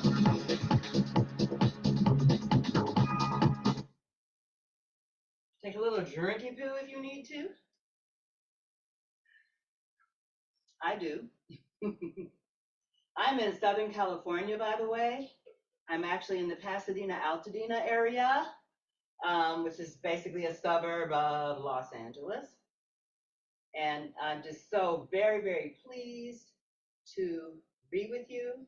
And I want to deeply thank the sponsors of this endeavor, a very lofty goal, all these hours of Dunham, just so fantastic. So thank you, everyone.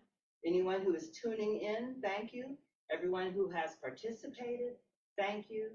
And I'm honored and humbled to be with you.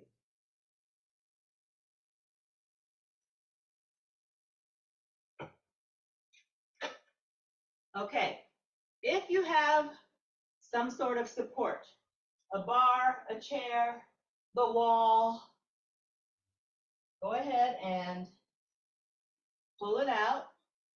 And we're going to very carefully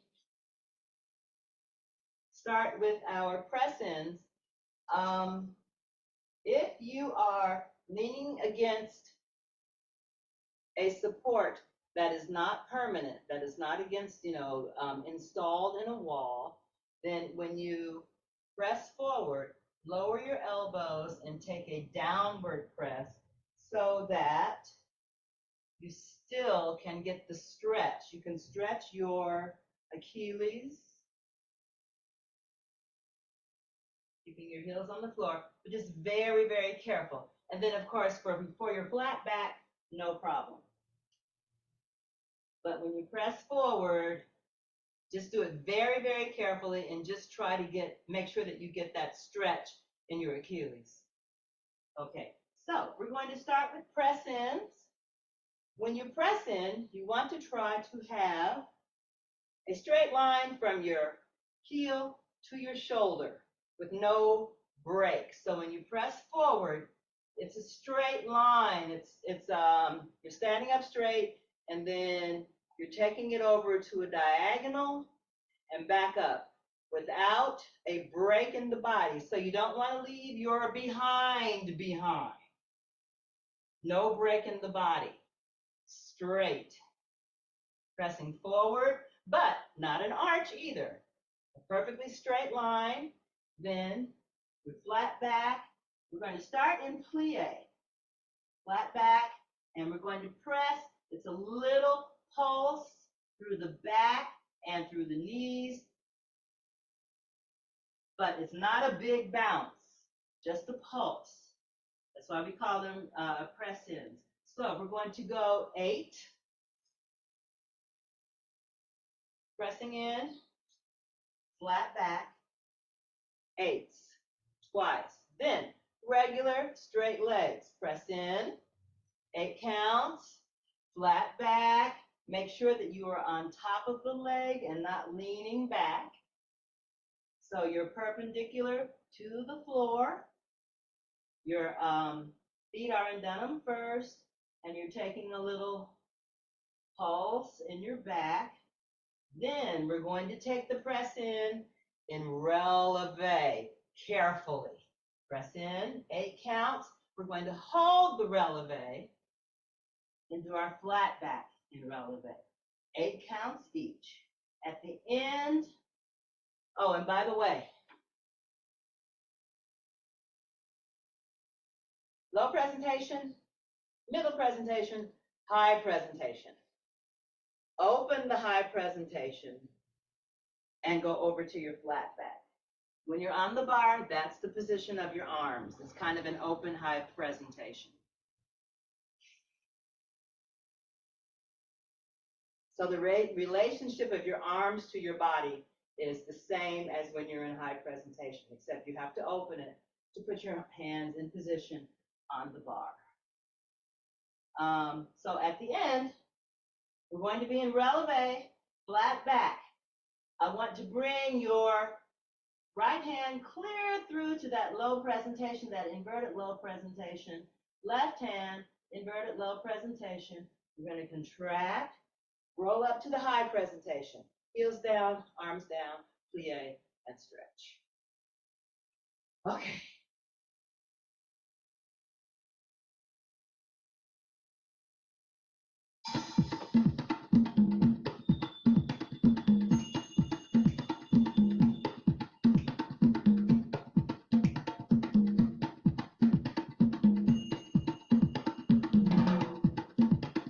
That is your count. 3, 4, 5, 6, 7, 8. Okay. I hope the music is at the right level for you. Low presentation, preparation. 5, 6, 7, 8. Let's go over to flat back first so that we already have contact with our support. Ready to press in? 5, 6, 7, press in. 2, 3, very carefully. 5, 6, 7, 8. Flat back. 1, 2, 3, 4, 5, 6, 7, and again. Press in. 1, 2, 3, 4, 5, 6, 7, 8. Flat back. Oh, you know what? I did say we would start with plies, okay? Not as hard on the body, so plie. We're gonna do the 8s, then stretch. My apologies, plies first.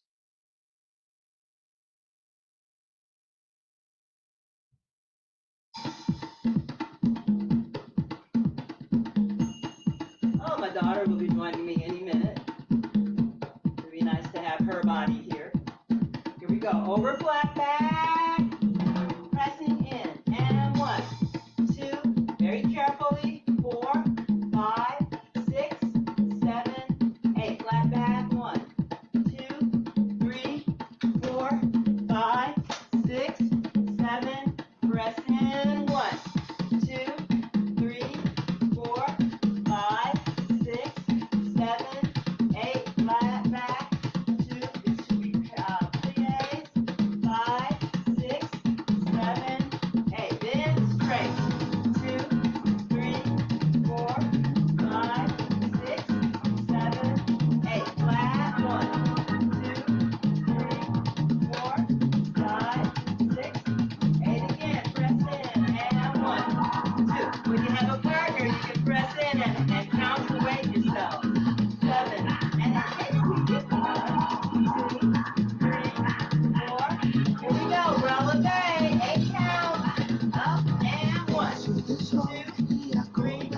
4. Now we're going to hold the releve and straight leg. 7, 8, and flat. 2, 3, 4. So have your head lower than your shoulders. 7 and 8. Rest and 1, 2, 3, 4, 5, 8, 6, 7, 8, and 1. This is it. 2, 3, 4, 5, 6, 7. Hold it there. Hold it, hold it, hold it. Slowly take your right arm off, put it in extended, elongated, low presentation. Left arm off, hold your releve. Now, bring your arm to the ground for low presentation. Contract, roll up.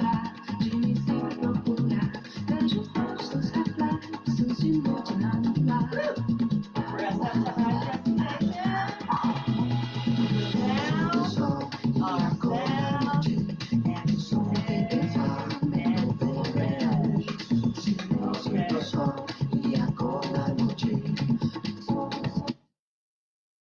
how's everybody feeling? Mwah.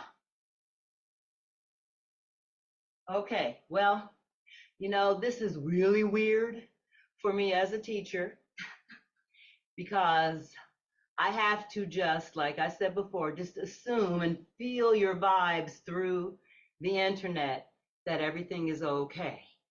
If it's not, I don't know what to tell you. Except, I don't know, maybe I can give you my email later or something and you can email questions. I don't know. I don't know what to say or do. Hi, Rochelle, what were you gonna say? I love you. I love you too. Oh, she's talking to Johanna. I love you, Miss Rochelle. I love you both. I love you too. Okay, heel presses.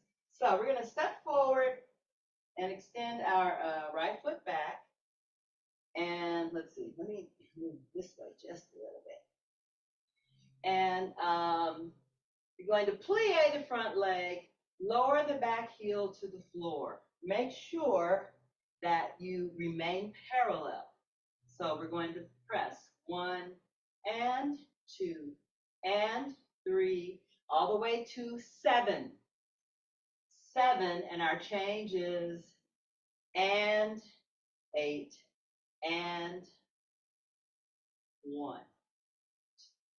2 and 3 and 4, 5, 6, 7, and 8.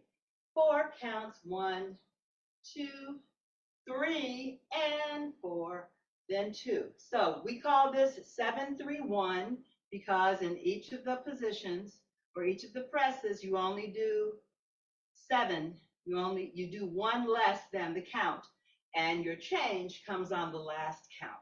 So if you're Dunham enthusiasts, you all know this, but I can't take the chance that there's someone here who's never heard that before, right? So we're going to take 8, 4, and 2.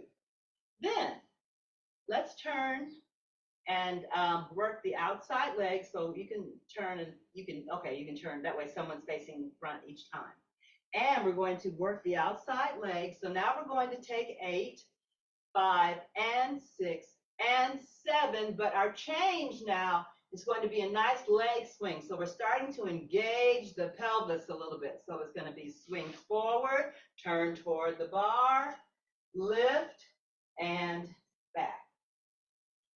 5, and 6, and 7, brush, change, lift, 1, okay? 4 counts, we won't do 2. This is kind of a lot for 2. So we'll just do 4. We'll do 8 twice and 4 twice here, okay? Then we'll start working with the legs a little bit more.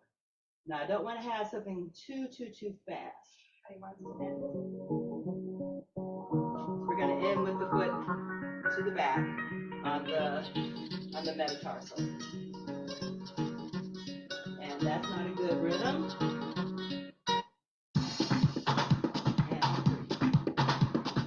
Okay. Starting facing the bar. Feet together. Brush 1 foot back. Rest your hands on the bar. Make sure you're on the metatarsal.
for me. And breathe in. And okay. Let's work our second position. So let's see, I'm going to turn the bar this way. And I'll go ahead and use you if you don't mind. So find your Dunham second, show your process for your Dunham second. If you know where it is, then you can just go out to it. But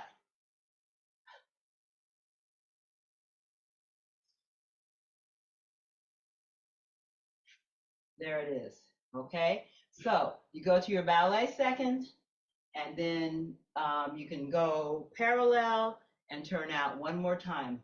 Dunham second is nice and wide, and the ideal plie in Dunham second is with the tops of the legs, your thighs, parallel to the floor. Now, if it's not comfortable, you don't want to take it down that low. Go ahead and try it though. Go ahead and take it. So if you've really got it like that and you can hold that position without leaning forward or back, that is the ideal Dunham second position plie. But that's not where you should work. Not right away anyway, even, warm up to it first. Now, if you can work there, fine, but know yourself and know that if that's too deep of a plie, then that's not where you should work, because you don't want to sacrifice anything when you take that position. You don't want to have the knees rolling in or have your back tilted or lose your zip up and your zip down, losing the support of your core when you're in that position. Okay, I'm sure Miss Rochelle talked about zipping up and zipping down, engaging and activating your abdomen, your core, your abdominal muscles, and making sure that you don't have a curve in your back. You want to have a natural, neutral spine, but not a sway back, and then not a contraction either. You want to be somewhere in between. So we're going to take plie. 1, 2, 3, 4. Press 5 and 6 and 7. Contract and release. Contract, release, contract, release, contract, release. Neutral spine and stretch. So you have release, then back to neutral and stretch. Then side to side, plie, 2, 3, 4, press 5 and 6 and 7 and 8 to the right, left, right, left, right, left, neutral, and sorry, I got it this time. She just got here. It's okay. It's okay. She's here to help me. Then let's circle around to the right. 2, 3, 4, 8. Circle left, 8. Then plie, circle left. Straighten, circle right. Got that so far? Then plie. 2, 3, 4. Press 5, 6, 7, 8. Lift your right heel and down. Forced arch left. Heel down. Both heels up and down and up and down. We'll straighten. Give ourselves a little break. Same thing again. Plie. 5, 6, 7, 8. Left and down. Right and down. Both and down. Both and down. And stretch. Okay. Let's go that far and then I'll add the next exercise. Okay, so right now we are just plieing, doing contract and release, right and left. Circle in the plie, reverse the circle on the straighten, then circle on the plie, reverse the circle on the straighten. Plie, right heel, left heel, both, and straighten. Plie, left heel, right heel, both, and straighten. Okay, then we'll get into the lunge. Okay, let me find fun music. Fun music always helps.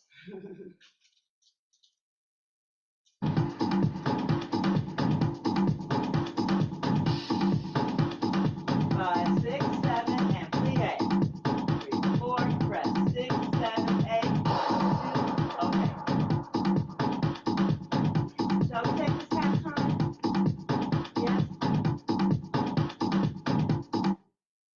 we'll take 1, 2, 3, 4. Press 5 and 6. Okay, my mistake. 5, 6, 7, 8. And plie. 2, 3, 4. Press 5, 6, 7, 8. Contract. Release. Contract. Release. Contract. Release. Move to spine and straighten. 1, 2, 3. Don't forget the 3. Press 5, 6, 7, 8. To the right. Left. Right. Left. Right. Left. Center and straight. Give yourself a little break. 6, 7, and 8. Plie. 1, 2, 3, 4. Press 5, 6, and just made a mistake. Take it right again. Right, left, and right, and left, and right, and left. Center and up. Plie. 1, 2, 3, 4. Press 5, 6. Do the contract and release again. Contract, release, contract, release, contract, release. Center, straighten, circle to the right. 2, oh, take a breath, take a break. Breathe in and out. Okay, here we go. 5, 6, 7, circle right. And a 1, 2, 3, 4. Reverse, straighten. 6, 7. Now continue in that direction. 1, 2, 3, 4. Reverse. 5, 6, 7, 8. Okay, give yourself a little break. Breathe in, blow it out. Breathe in, blow out. Okay.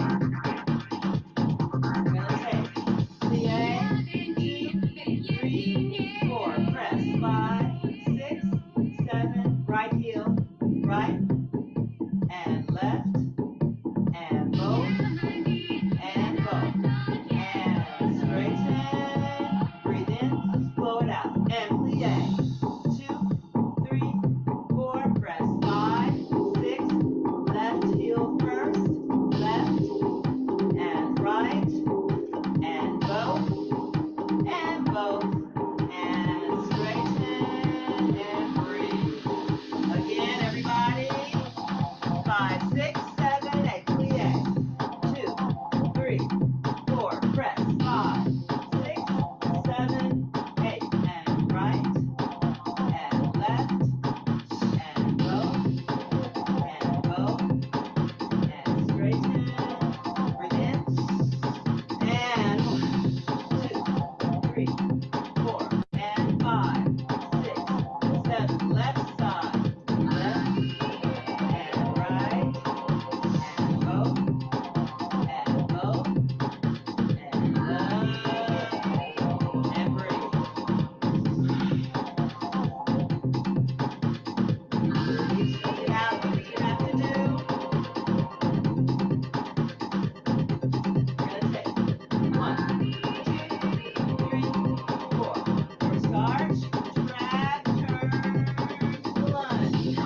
She wanted to do it again.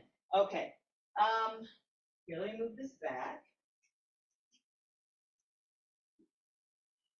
And maybe we can share the bar. Leg extensions.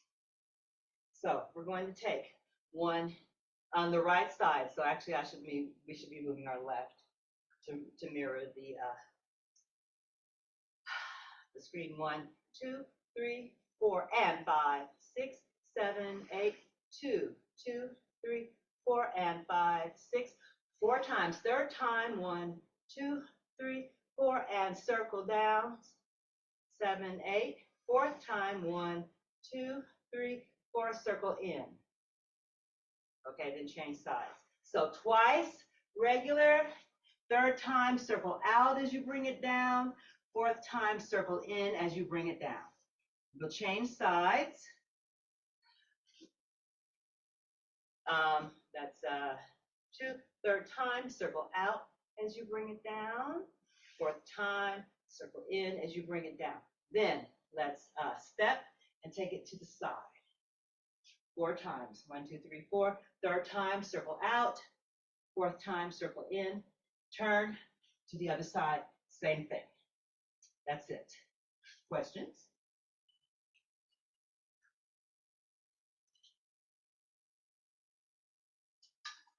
I'll just do it.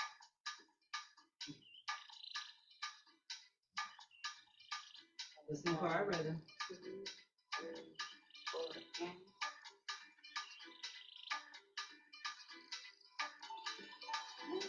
and that's too slow. And these are all about the same time signature. Let's just take it a little fast. It's okay. So we have 1, 2, 3, 4, and 5, 6, 7, 8, 2, 2, 3, 4, and 5, 6, 7, 8, 3, 2, 3, 4, and 5, 6, 7, 8, 4, 2, 3, 4, 5, 6, and 7. Okay. Right leg. 5, 6, 5, 6, ready, and 1, 2, 3, 4, and 5, 6, next on the end, 1, 2, 3, 4, and 5, 6, 7, 8, and 1, 2, 3, 4, circle down, and 1, 2, 3, 4, circle in, change, and 1, 2, 3, 4, and 5, 6, 7, 8, 2, 3, 4, and 5, 6, 7, 8, 3, circle out, and 4, circle in, to the side, 2, 3, 4, and 5, 6, 7, 8, 2, 3, and 4, fast change, 1, and 2, and 3, and 4, and finish. Back to the bar.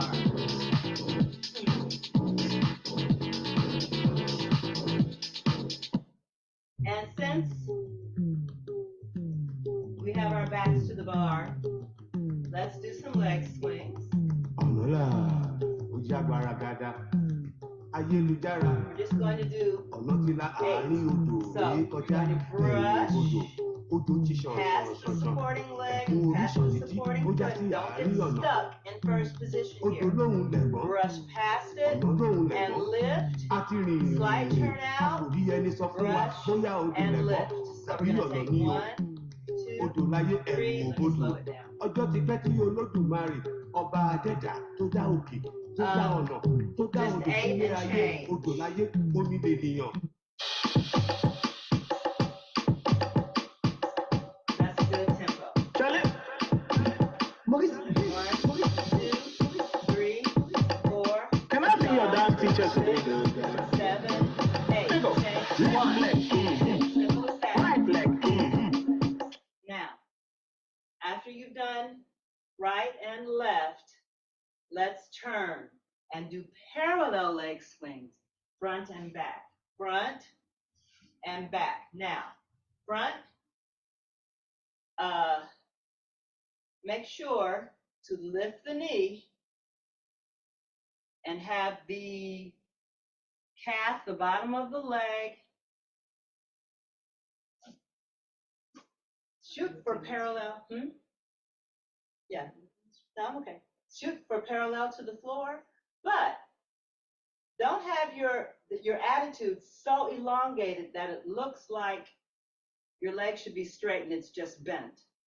So find that area between just a right angle and that obtuse angle, but not a leg that looks like it should be straight. So we're going to take front and back. When you brush to the back, try to remain parallel. You're not going to have a lot of separation unless you're super limber, a lot of separation between the legs. So think of keeping your knees close together and then extending and using that quad, stretching that quadricep back. Okay, so 8, 8, and then front and back 8, turn, front and back 8. Yeah, that's it. Just brush and change. Then front and back. Turn to your, so start on my left, yes.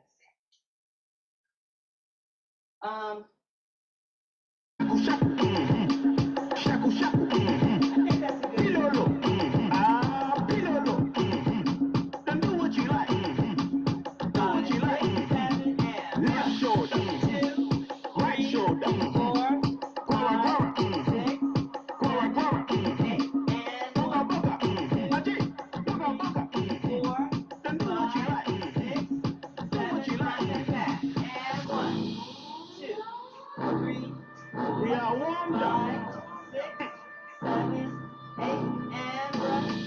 No dance. 3, No moves. 5, 6, 7, and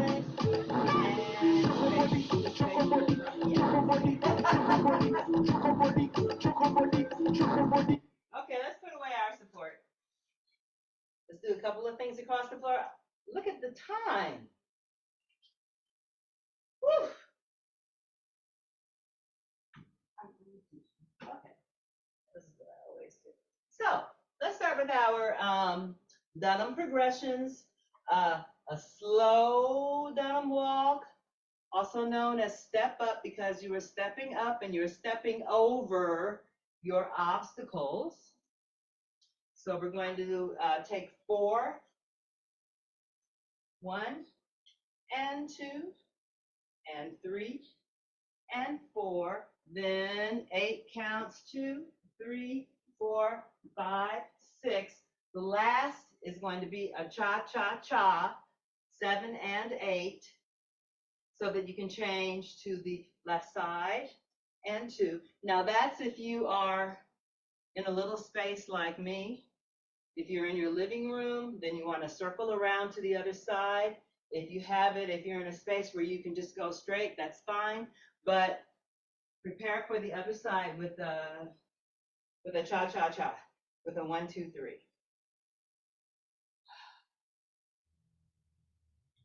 It all of a sudden just got really hot in here.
let's just do double steps, just 8.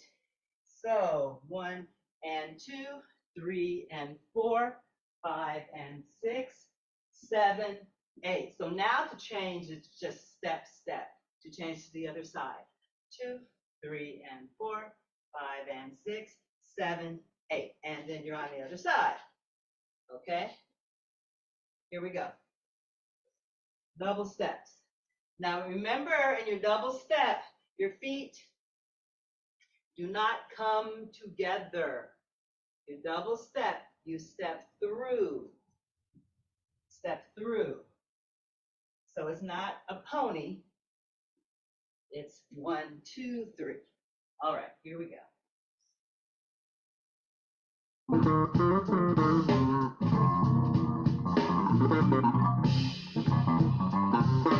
5, 6, 7, 8, and 1 and 2, 3 and 4, 5 and 6, 7, 8, 1 and 2, 3 and 4, 5 and 6, and do it again. 1 and 2, 3 and 4, 5 and 6, 7, 8, 1 and 2, 3 and 4, 5 and 6, 7, 8. Okay.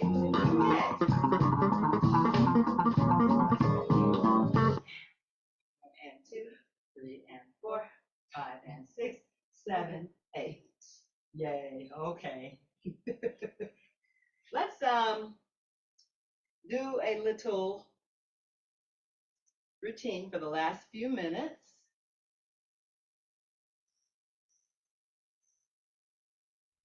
Because the time has flown by. I don't know where it's gone. So let's have a little fun.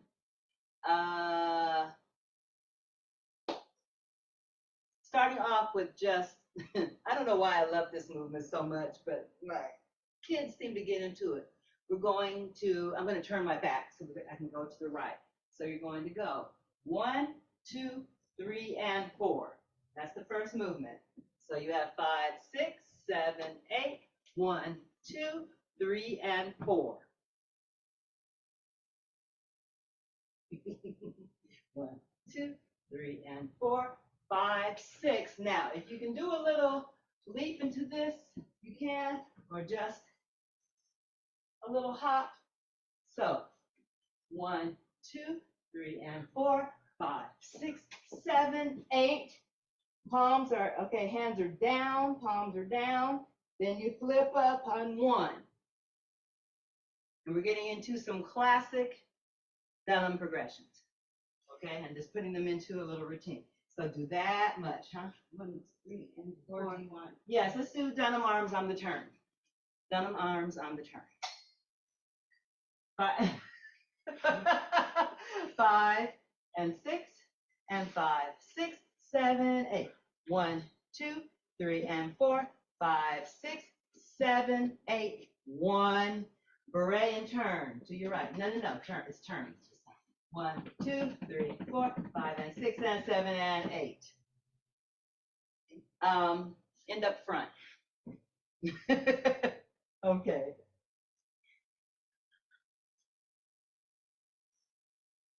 And this goes with specific music, so let me get that for you.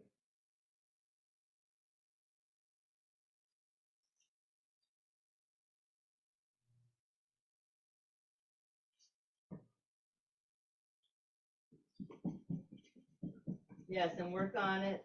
So we have 5 and 6 and 7 and 8. 1, 2, 3, and 4, 5, 6, 7, 8. 1, 2, 3, 4, 5, and 6 and 7 and 8. Here it is. Ooh, it's fast. I forgot how fast this is.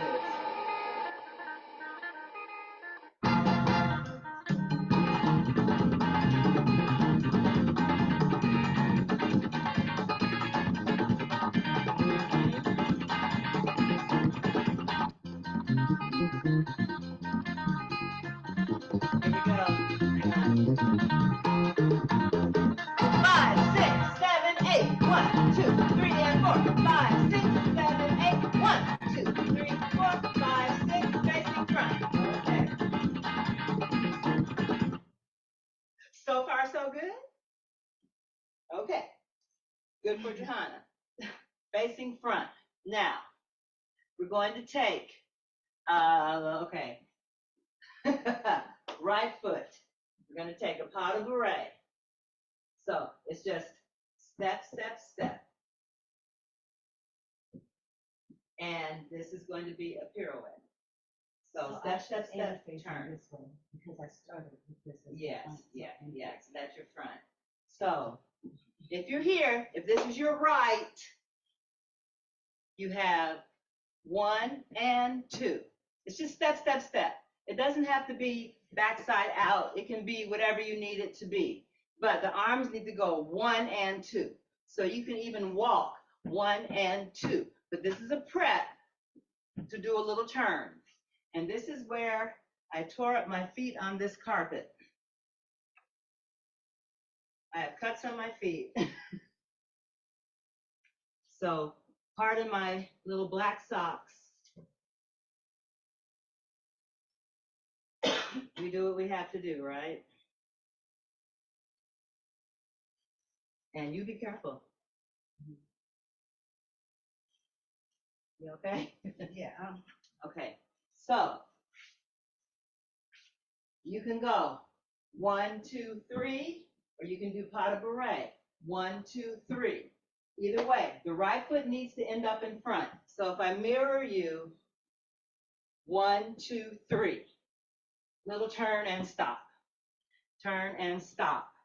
Then the same thing again. Take that same foot back. So it looks like this.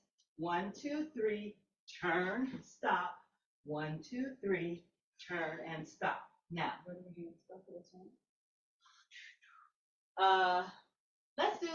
let's bring them in. So 1 and 2, turn, stop. 1 and 2. The second turn is a double if you have space and the ability. So I'm doing 1 turn. Just so you know. So face that way and do it. Pas de bourrée. So just step, step, step, turn and stop, step, step, step, turn and stop. 5 and 6 and 5, 6, ready, and step, step, step, turn, step, step, step, turn. Got it? Let's go that far. The next part is easy. So she says.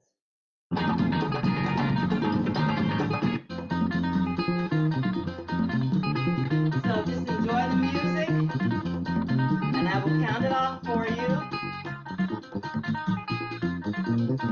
5, 6, 5, 6, 7, 8. 1, 2, 3, and 4. Turn 5, 6, 7, 8. 1, 2, 3, 4, 5, 6, 7, 8. Pas de bourrée, turn.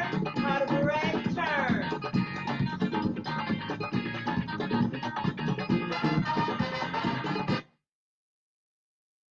So, pas de bourrée, or just step, step, step. Step, step, step, turn, step, step, step, turn. Next step is from rainforest, cross, back, reach and pull, cross, back, reach and pull. But it's fast. And all of this is going on, okay? 7, 8, and 1, 2, and 3, and 4, 5, 6, 7, 8. Shoulder, back, reach, grab and pull it down.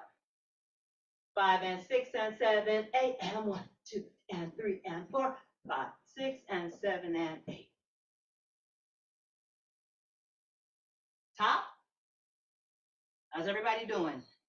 I'm going to feel you through the internet and assume that you were saying, okay, let's go, let's try it.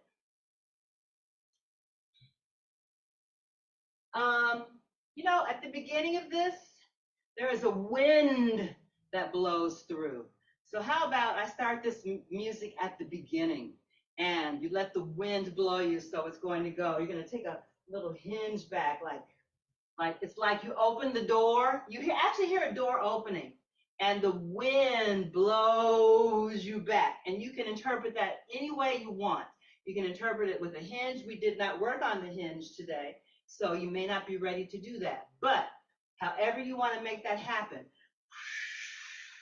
And then let's see some windy movement, okay? So just enjoy moving in your space, and then I will count it off when it's time to go. And 1, 2, 3, and 4. Okay? 5, 6, 7, 8, 1. Okay? Don't forget. Have fun with it. Okay? Let that wind blow you around. There it is. Hear it? Yes.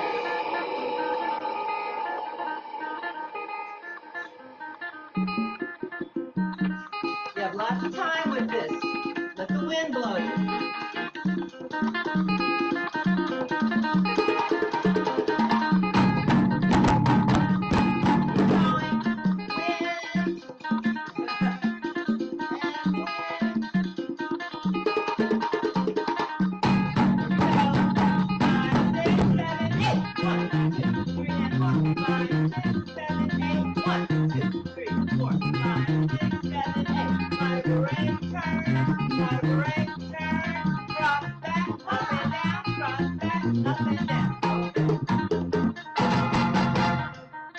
That's a long intro, so I'm going to cut it down a little bit. That's a long time to have the wind blowing or to be blown around.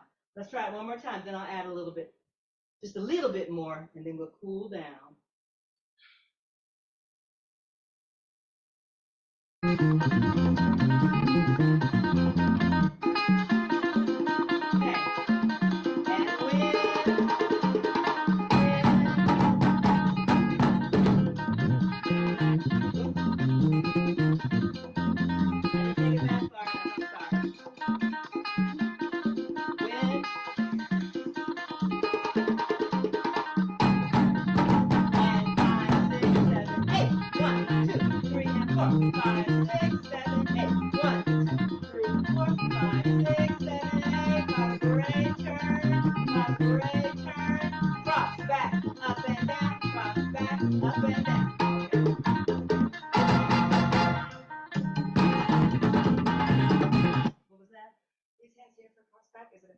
Oh, you know what? I didn't, yeah. Hands here. And it's right, I didn't left, right, really, left. yeah. Because I And was it's like- one, yeah. Cross, back, reach, and pull, and cross. Oh, you know what? Actually here. Cross, back, reach, and pull. I'm not really sure what they are supposed to be, but for our purposes today, put them right here.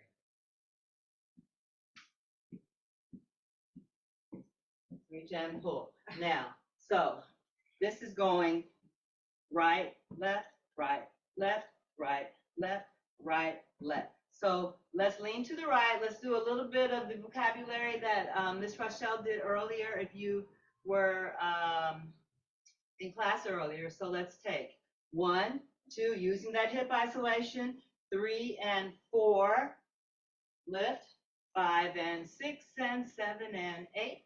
Again, 2, 3, 4. This time turn, 6, 7, and 8. So you have 5, 6, 7, 8, and 1, 2, 3, 4, and 5, and 6, and 7, and 8. 1, 2, 3, 4, 5, and 6, and 7, and 8. And since we're being blown by the wind, let's continue this movement with spiraling arms. Okay, so new part, 5, 6, you do to your right. 5, 6, 7, 8. 1. So. Oh, this is the actual stuff. Yeah. Okay. Let's see. Actually lean to your left. Yes. This is the actual stuff. Yes. No, you're facing the way it actually goes. Okay. So you would have 1, 2, 3, and 4, and 5, 6, 7, 8. Right. Okay. And I'm going to go to my left. 5 and 6 and ready, go. 1, 2, and 3, and 4, 5, 6, and 7, 8. 1, 2, 3, 4, 5, and 6, and 7, and 8. 1, 2, 3, 4, 5 and 6 and 7, 8. 1, 2, 3, 4, 5, 6, 7, 8. Then I'll put a little tag on the end for fun. Okay? I don't know about that. Just another little step at the end. Let's go that far.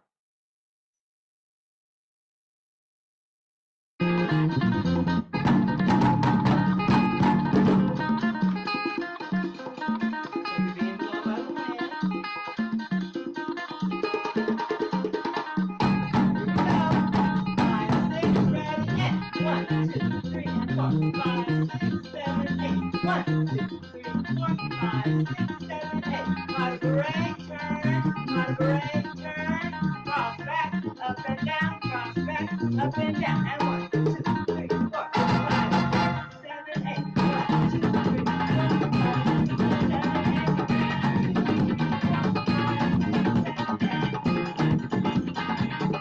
8. Okay.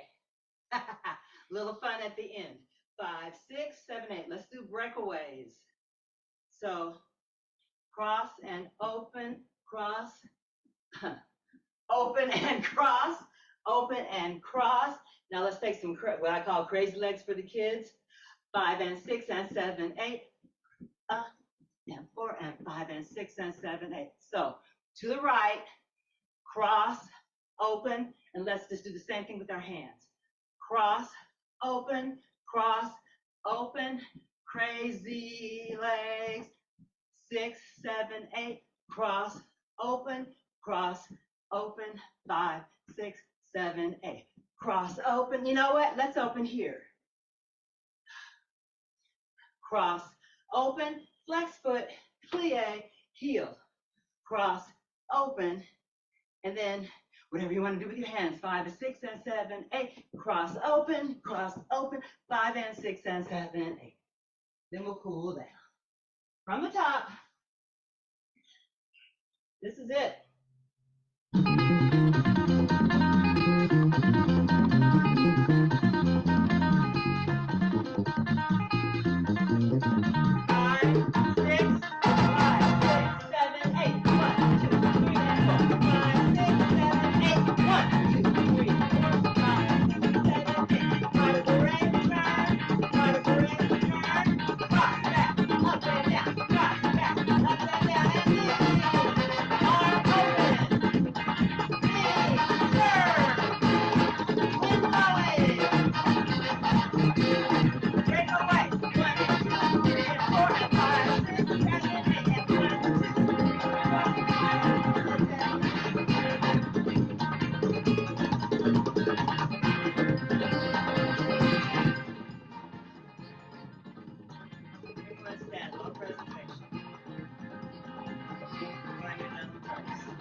Blow it out.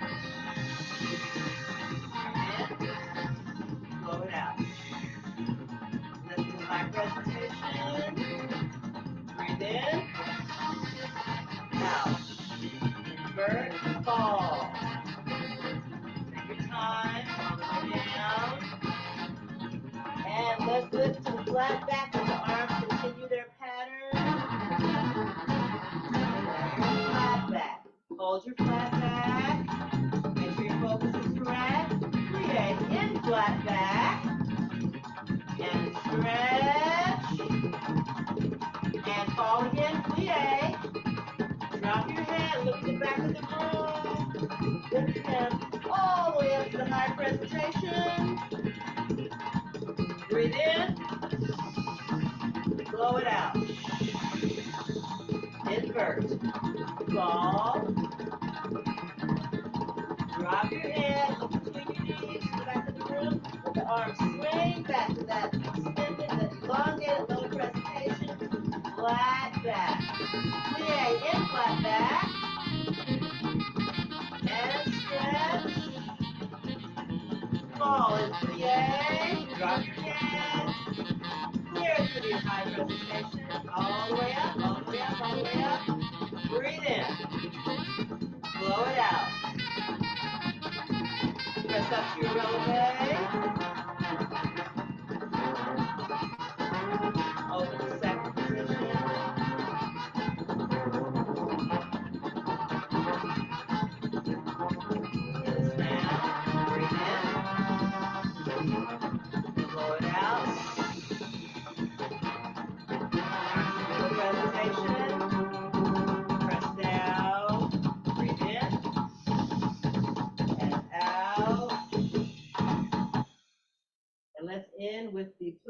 pliés that we did before. So we're going to take plie, stretch, to and plie. The arms change position on the stretch.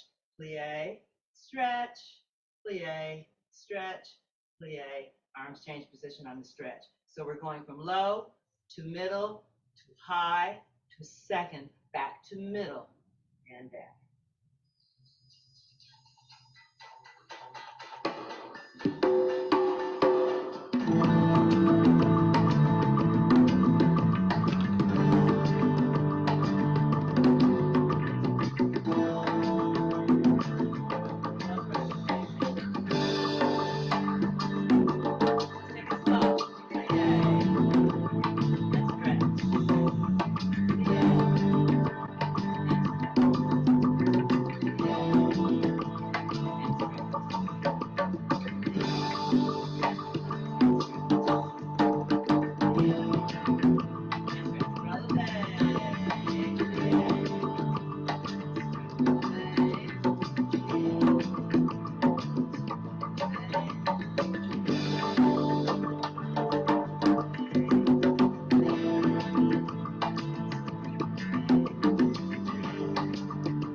Thank you to my daughter for coming and helping out. Thank you to all of the sponsors and to our moderator. Thank you so very much. I once again am honored to be a part of this presentation. So, Mr. Q, you can take it away.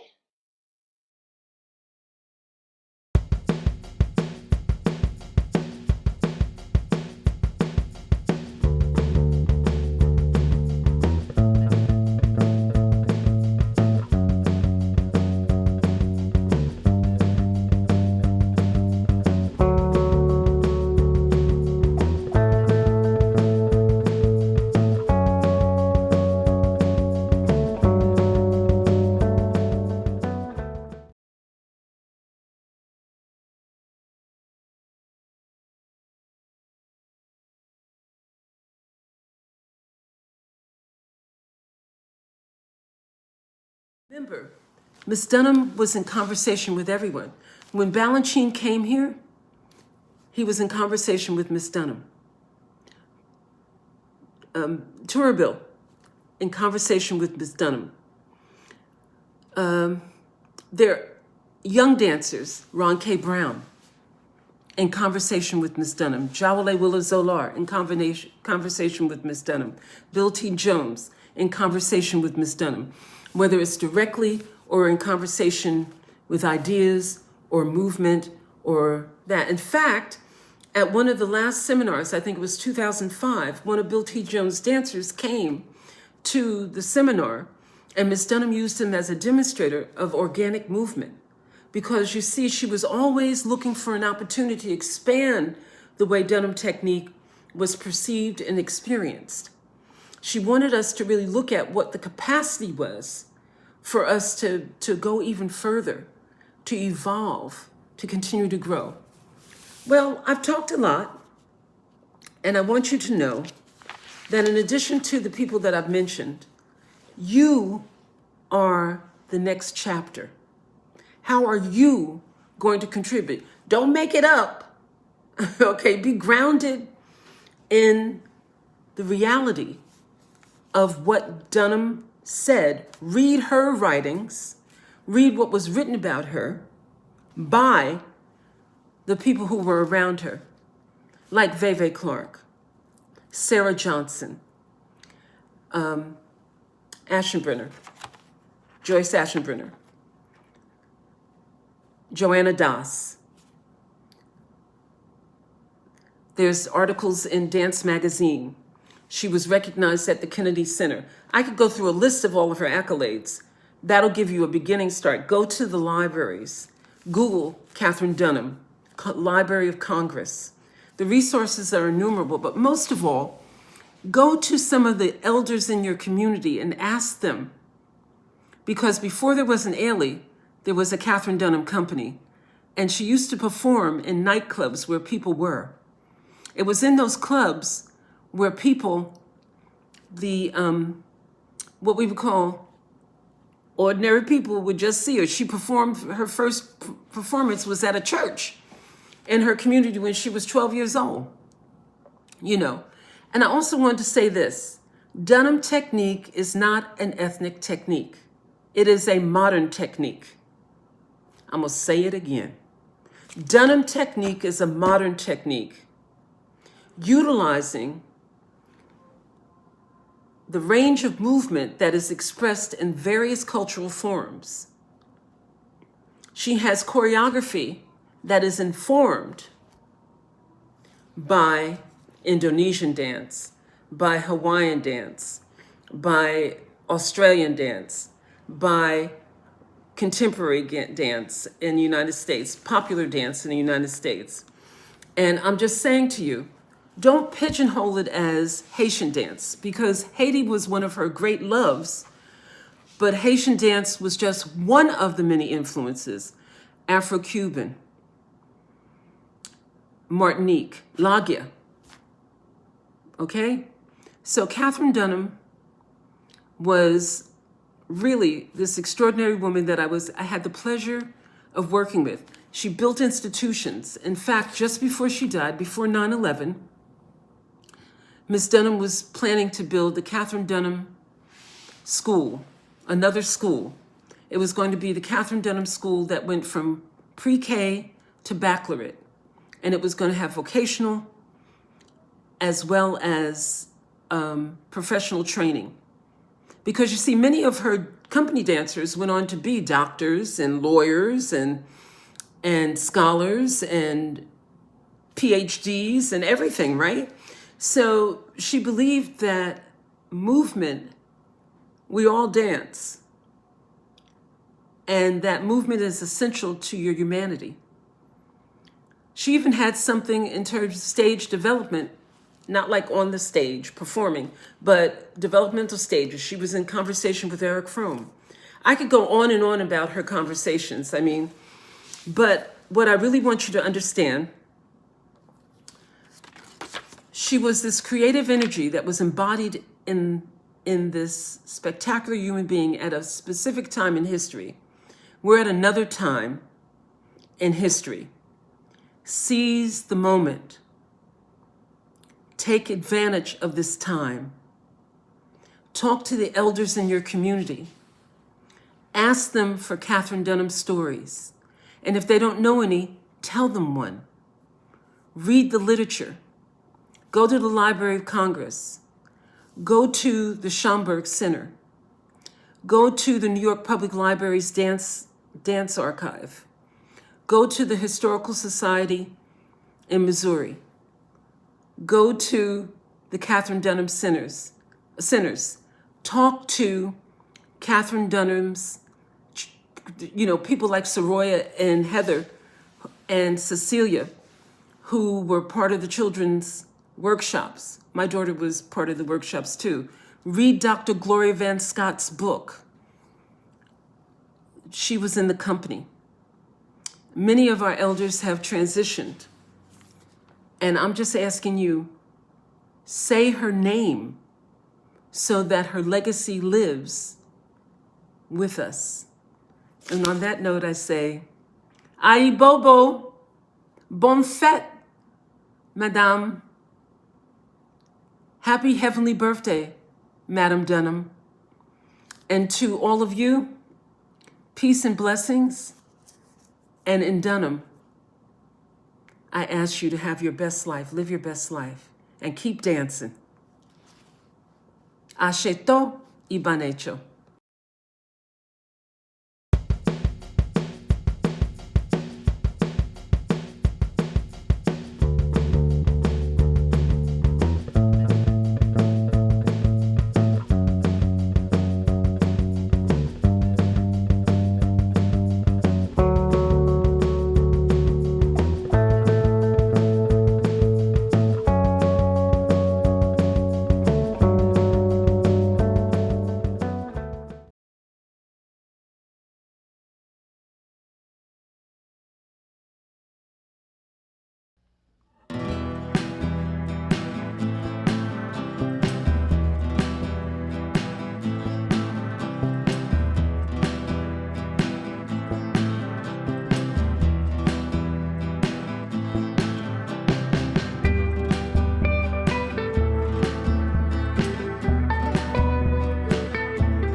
Usually when we do stories about famous people connected to St. Louis, it's people who grew up around here and then went somewhere else to become famous.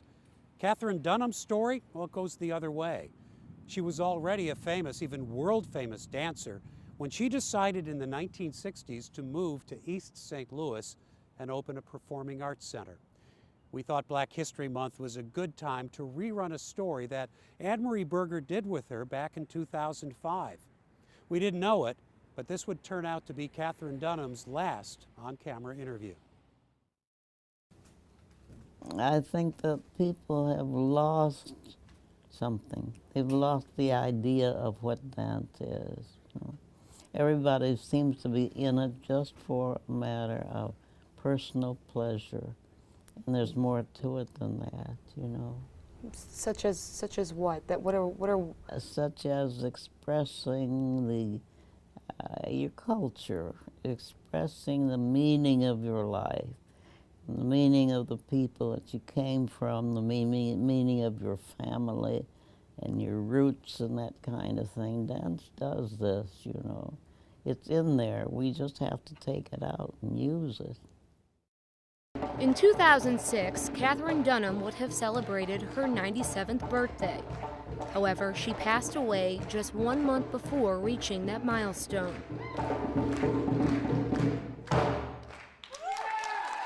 But not even her death could prevent her loyal friends and students from both sides of the river from celebrating her life and legacy.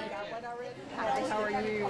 So on June 22nd, Miss Dunham's birthday, hundreds of people jammed the Desley Theater at the Missouri Historical Society to pay tribute to the matriarch of Black dance.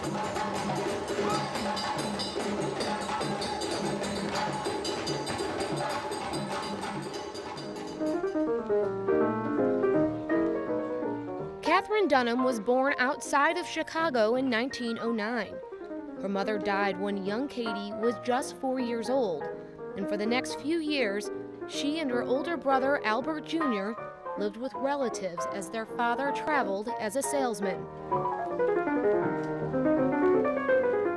It was during this time that Katie became exposed to the world of entertainment, going to local theaters, seeing live performances up close.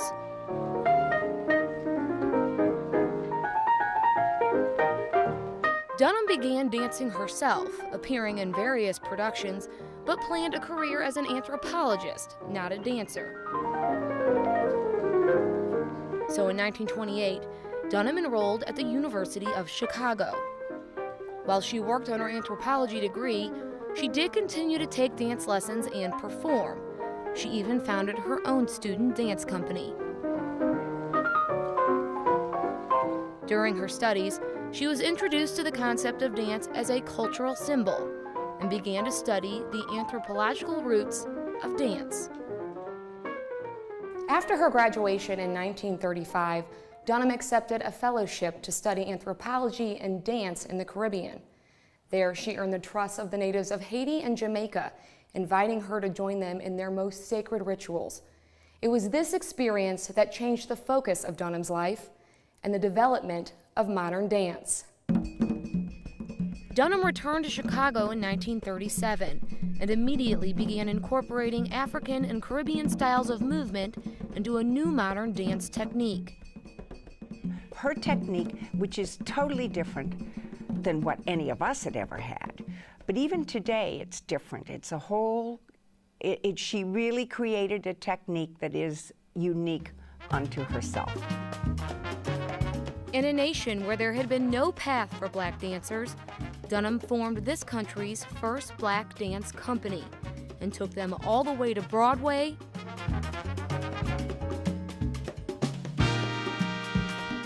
and Hollywood. She just got into the center of your body, and I will tell you something. There wasn't one part of your body that didn't move. It was extraordinary. Katherine Dunham and her dance company received enthusiastic reviews from both critics and audiences. They toured throughout the United States, Latin America, Europe, and Dunham didn't just receive praise for her dancing and choreography. She was recognized as a scholar and anthropologist. She just was interested in other things. This was a very intelligent woman. Dunham broke down dance barriers, blending her unique dance movements with other genres such as ballet. But she often found herself on the front lines of discrimination, performing in theaters where she herself would not be allowed to buy a ticket. In 1944, at a performance in Louisville, Kentucky, the crowd cheered for more after the curtain closed. But instead of an encore, Dunham announced to the all-white crowd that she and her company would not return until people like her could sit with people like them. And do you realize how hard that must have been? At that time, she was really breaking all kinds of barriers, and she was going out on a limb, and she was putting herself up there, going against the tide. And this was a very difficult time, and she was one of the first.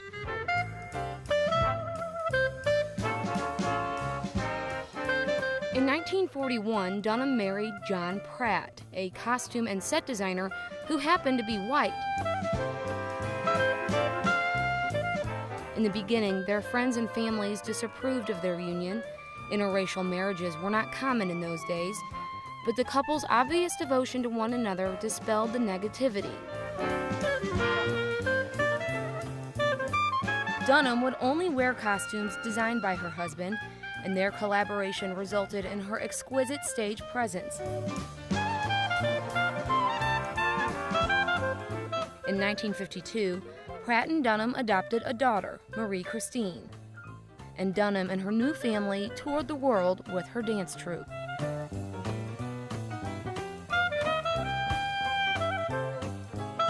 I would certainly say that the travel has been one of the very important things.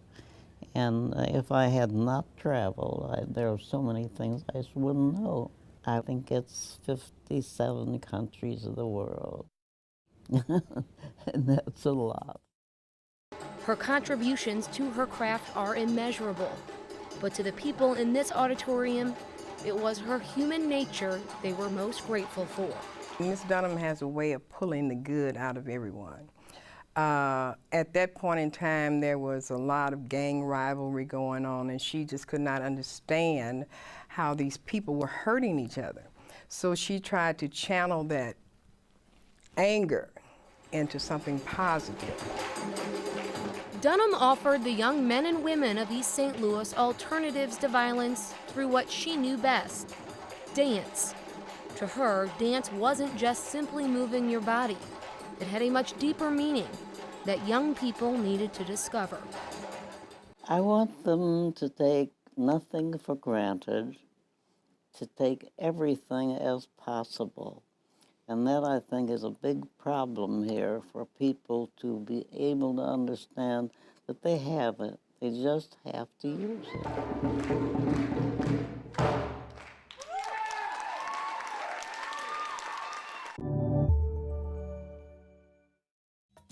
I'm Heather Beal in East St. Louis. We're going to show you how the dances of the African diaspora became so deeply rooted in East St. Louis because of the legendary Katherine Dunham. Miss Dunham was a phenomenal woman, an educator, an activist.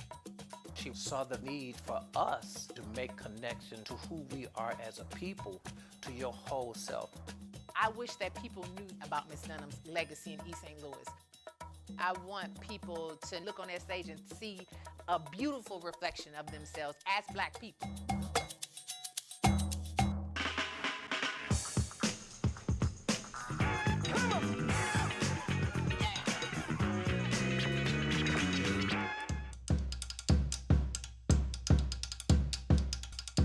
I say I'm from East St. Louis with as much pride as can be. People just take care of themselves versus waiting for resources to the city like they provide the resources to suburbs.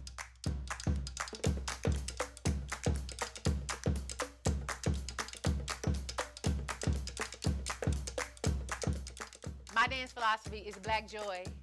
I represent how we are at our backyard barbecues, how we are in our basement house parties, the places that we are free. And I use Dunham technique as my vehicle to do that.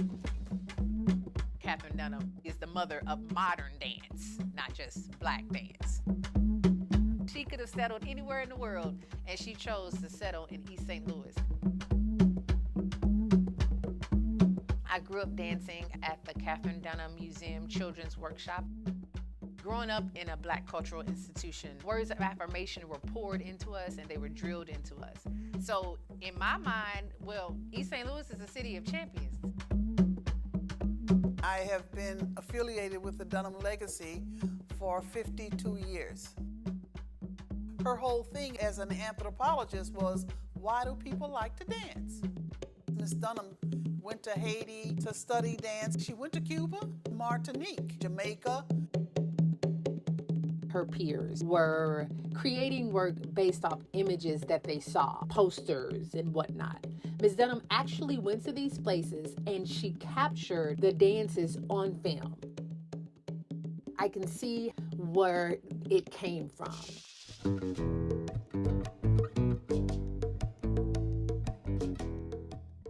Dunham technique is a Afro-modern Caribbean dance technique that embodies your heart, your soul, your spirit, and your body.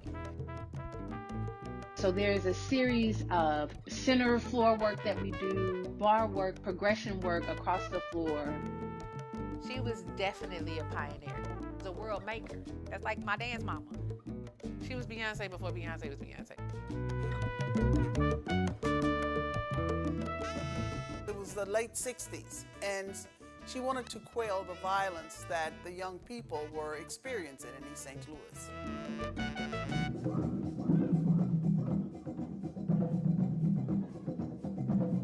Dance, percussion, African study, anatomy for the performer. He had a complete program. The class just blew me away, and I was just engulfed by that rhythm. It touched my soul.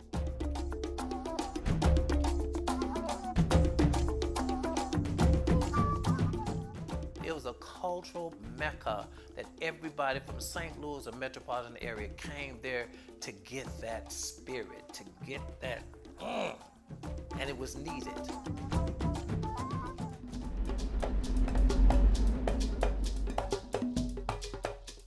Miss Dunham saw the value of connecting to her cultural identity. That connection is not limited to one particular place, whether they came from Africa and went to Cuba, or went to Haiti, or they ended up in Mississippi. That African diaspora is very important.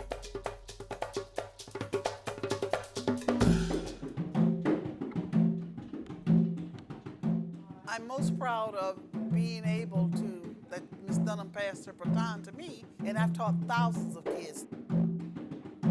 One of my favorite sayings from Miss Dunham was to go inside every day to find the inner strength so that the world will not blow out your candle. I was that kid that was walking around with my head down, not feeling confident. Ruby Street had a tremendous effect on me. She engraved in me to never walk with my head down. It takes blood to be related, but it takes love to be family, and I feel like we all have that. Miss Street choreographed Maya Angelou's Phenomenal Woman. Imagine what that's like for a 15-year-old girl to embody it. You don't have any option but to be a phenomenal woman. Everybody who has come through that program has now gone on and have done things that the world and society tells us that we could not have done, but we're doing it.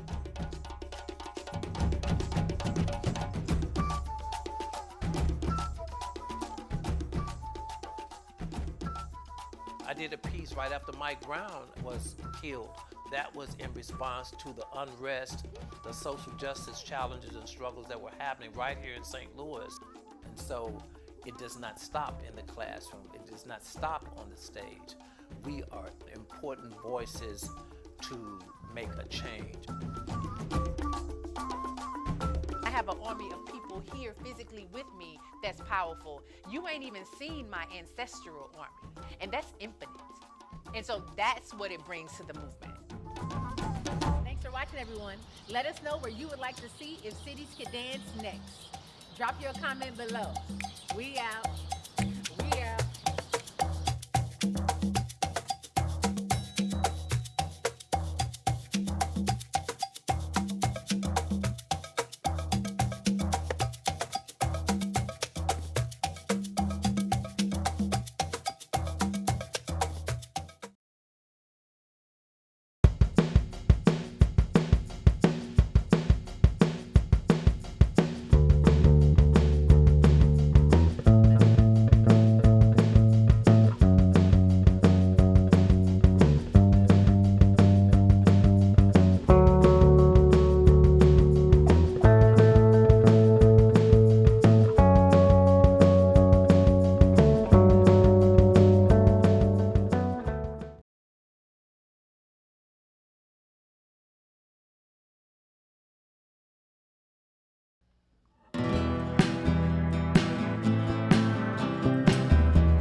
co-director of the Institute for Dunham Technique Certification.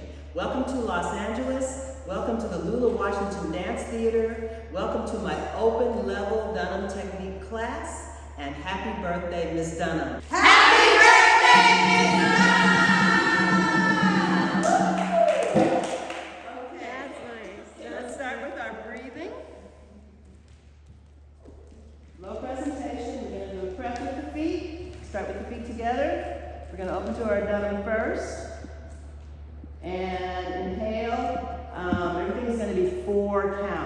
and exhale, and just follow along, okay? Make sure that we have the proper position of our hands, proper shape of our hands. Zip up, zip down. And let's begin. Exhale.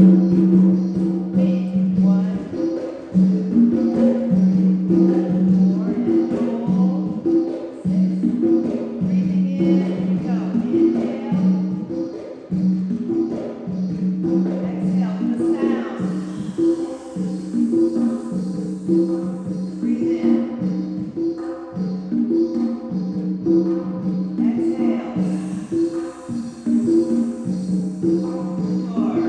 in.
string right here. Yes, yes, yes, that's good.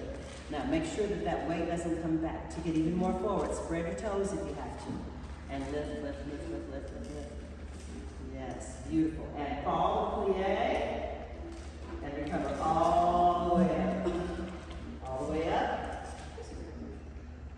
And press down to low presentation. It's called inverted low presentation. Plie. And stretch. Thank you, ladies. Thank you. 1, 2, 3. Slow. 1, 2, 3, and 1, 2, 3. And we'll tilt, tilt, tilt, tilt. Straight through. Make sure to stop in the middle, Tasha. That's something that I noticed before. Make sure that it's like when we're in the hips. Right, center, left, center. Stop in the center and then go straight through.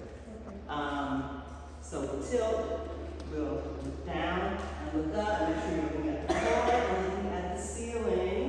We'll take half circles around to the right, around to the left. Then we're going to put our arms in high presentation and we are going to go right and left and right and left. So we're going to move on this plane, side to side, front to back, around to the right, around to the left. Then we'll press down and we'll move to the shoulders. And you can just kind of follow along, kind of the same pattern, front, back, up and down. We'll circle back, circle front. Rib cage, same thing, same thing. So kind of the same pattern. Sweetie, if you need to go get water, it's okay. Okay. Okay, if you need to go drink water. Okay. Okay. All right. So a nice 4.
We're gonna do plies first.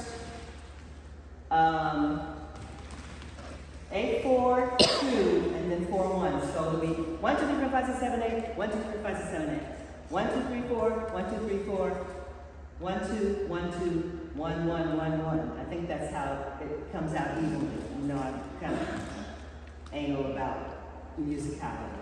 Then, straight legs. So the first set in plie. Second set, straight legs. Third set, we're going to releve. Hold the releve in your flat back. Then the last set, we're going to do all of the releves. Then we're just going to go to 4. Pressing 4, then we're going to do the forced arch. So, Zora, please demonstrate the difference between the flat back in releve and flat back in forced arch. So go into, yes, and do your releve. Yeah, so that's the flat back and releve. You don't have to balance. I'm not gonna. Now, do your forced arch. So plie, yes. Now, make sure that your back is still level to the floor. So if you need to lower to the lower bar, you can do that too. Okay? Then roll your feet down, roll your heels down, straighten your legs, contract and roll up. So that'll be the last set. We'll only do 4s. That's kind of hard. That's rough on the knees sometimes and rough on the calves. So you can go back to bar rows. You okay? Or you can want to play something different, you can. What's that look on your face? You've been doing this for 20 years. Okay. Okay, have you measured your distance from the bar? I'm not doing it all. Give me a smile. Still, go over a flat back. See, you have to go back. That's where you're going to start. Okay. All right, here we go. So we're going to do 1, 2, 3, 4. Reach for the bar, fingertips facing each other. 5, 6, 7, 8. Pressing in 8. And just try to balance. It's going to be good over here. I can tell you guys can handle it. Can you guys handle it without rocking the bar? Okay. Let's make sure. Here we go. Can I do this one? Is this a rehearsal or this is a take? I'll take it. I'll take it. I mean, I'll film it. I'll film it. Okay. Come on, Zora, do that again for me. No, please.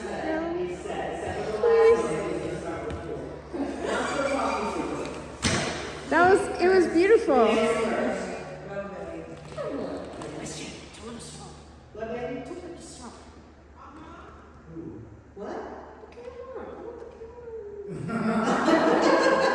She did it.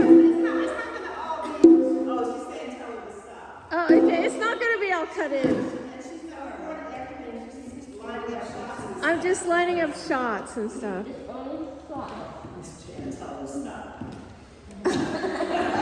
I'm not like. Okay, so let's go ahead and run it, Huh? Let's go ahead and run it. Here we Okay. go. Everyone start, feet together, arms in low presentation.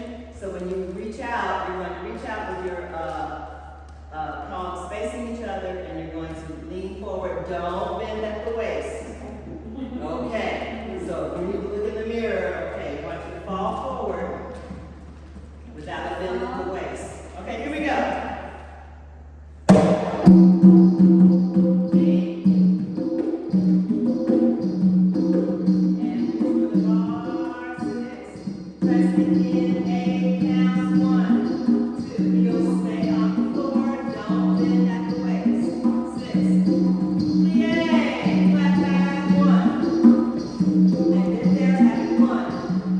Five,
And let go of the bar. Find your balance in that forced arch. And that plie. Test it, good. Now, roll your heels down.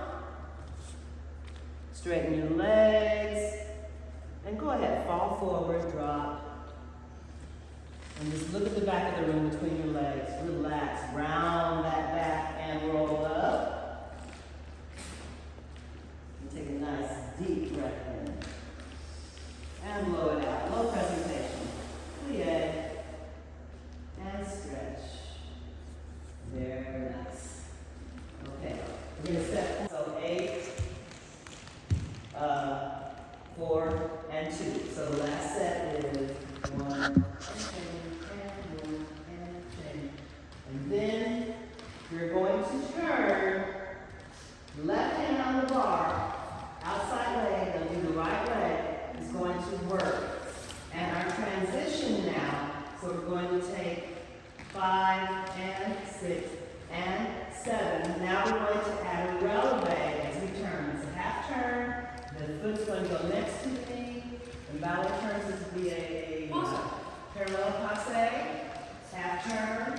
In releve, plie, releve, then shoot that foot up, the foot back to the metatarsal, but then bring the front heel down. And as you heel press, that front heel is going to stay on the floor. Okay, so everyone make sure you know what I'm talking about. So everyone put your left hand on the bar and extend that right foot back on the wall, back to the metatarsal. First, just do a heel press. Now, you're going to spring up to roll away, do a half turn, pat yourself. Stop there. Now, plie, both feet together, plie, releve, other foot, and shoot it back to the metatarsal, and then start your heel press. Now, front heel is going to stay on the floor. There is a variation where both heels come off the floor. Where that's the releve. But we're not doing it. Okay? So, that's going to be when we turn sideways. So, facing the bar, regulation measure, right? And then when we start our half turn, make sure to have that foot nice and tight in that passe. Go ahead and point that beautiful foot, Audrey. Point the foot. You've got beautiful feet. You have to point it. Stretch the top, stretch the instep. Yes. Okay? And we'll do that half turn. Okay, so here we go. We should go back to a 4. Let's reach 1, 2, 3, 4, foot 5, 6, 7, 8. Okay? Okay, so start with low presentation, but feet can be.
Anyone tell me something?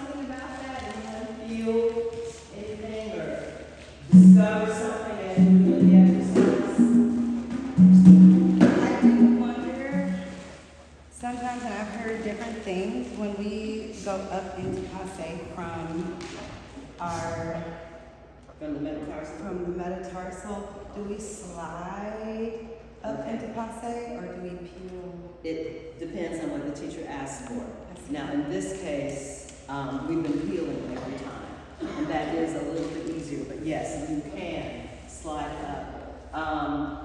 But the better prep for turns would be to peel it off, because for the turn, you need to get it in and tight as quickly as you can, you know? Yeah. I have a question. Okay. So when we are on our metatarsal, Make sure you're parallel. I'm sometimes unsure if I'm supposed to slide up into my passe or do I peel my foot off into passe? Okay, that's a great question, and it depends on what the teacher asks for. So there are various variations, and the variation we were just doing is a peel off, and especially when we're going to go into that pirouette, you want to peel it off and get it into a nice tight passe for the turn, because eventually we're going to do more than just a half turn. So try it and do a turn and a half, and peel it off and do a real tight passe. Right, and then half turn, yes. So can you see how you would slow yourself down if you were trying to slide up? Yeah, okay. Thank you. All right. Let's work second position. And then we're gonna just stop and finish class. Great. Okay, so, but I do love this. So, plie, Zoe. Plie, 2, 3, 4, press 5, 6, 7, 8. Let's do isolations in Dunham's second. Oh, tell me about Dunham's second. Tell me something about Dunham's second. Do not laugh. Don't laugh. Okay, that's one of Audrey's notes. Audrey's notes are do not laugh. Yes. Okay, so A Dunham second is wider than the ballet second. wider, right. And what is an ideal, what is the most beautiful position you could be in a Dunham second? You can do it, so show us. Show us your Dunham second. Okay, you take it out a little bit wider.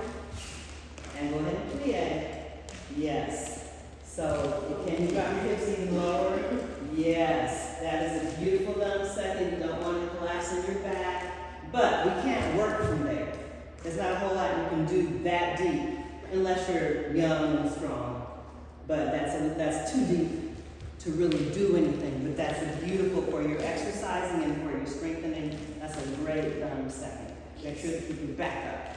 Okay. Yes, Audrey, but turn out, turn out, turn out, turn out. Knees over your toes. Nice. Back up nice and straight. Oh, yes, Audrey. Very nice. The wonder of youth.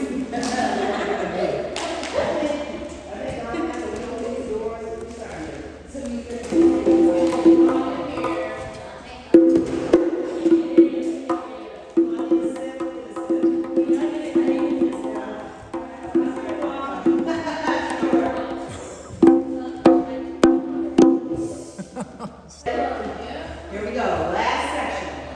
5 and 6 and 5, 6, 5, 6, 7, 8.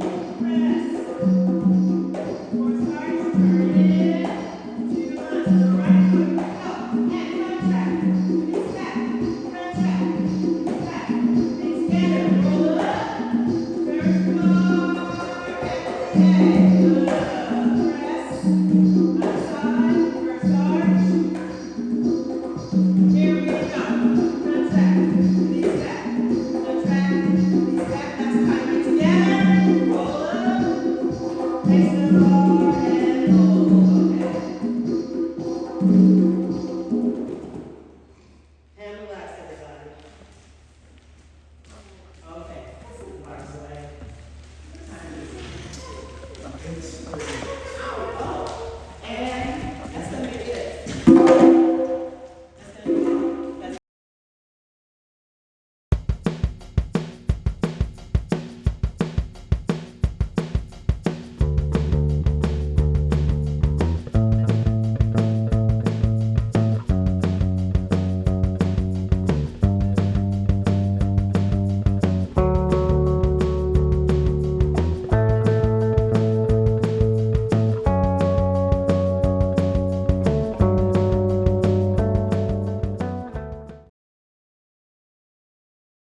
The National Dance Education Organization is a nonprofit membership organization dedicated to advancing dance education centered in the arts.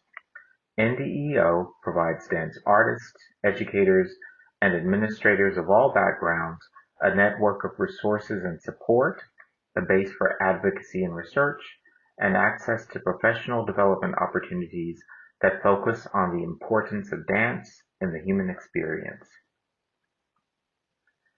The NDEO National Conference is held annually in the fall. A typical NDEO conference includes 3 full days of over 250 workshops, master classes, panel and paper presentations, social events, and performances. Each year, NDEO rotates conference sites throughout the United States. In October 2025, the NDEO conference was held in Detroit. An important aspect of each national conference is honoring local dance legacies. The 2025 conference celebrated Katherine Dunham's legacy in Detroit.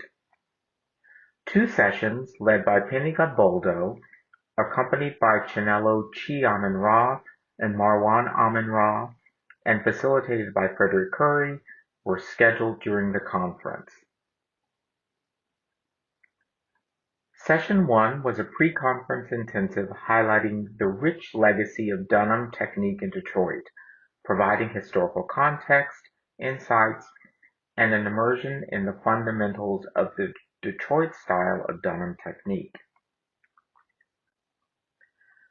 Session 2 was a plenary examining the principles that guided Dunham's teaching and exploring how they can support the work of dance educators today.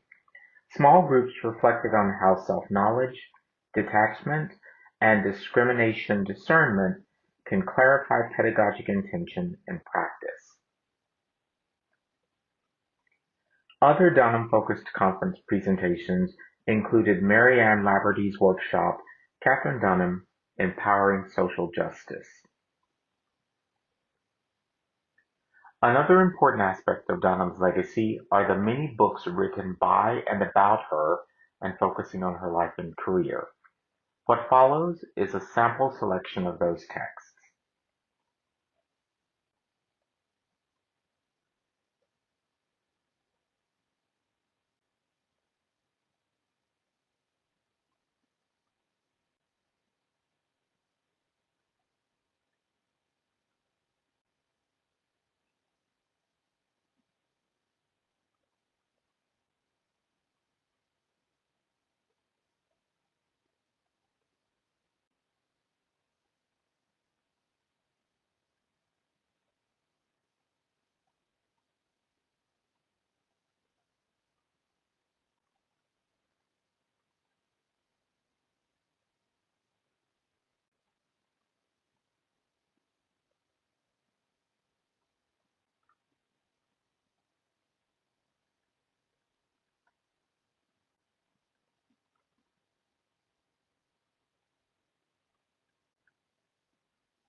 A fuller selection of Dunham resources can be found on the IDTC website.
Yes, let's have these arms moving. Port de bras, 5, 6, 7, and 8. Press in, 1, 2. Not on flat back.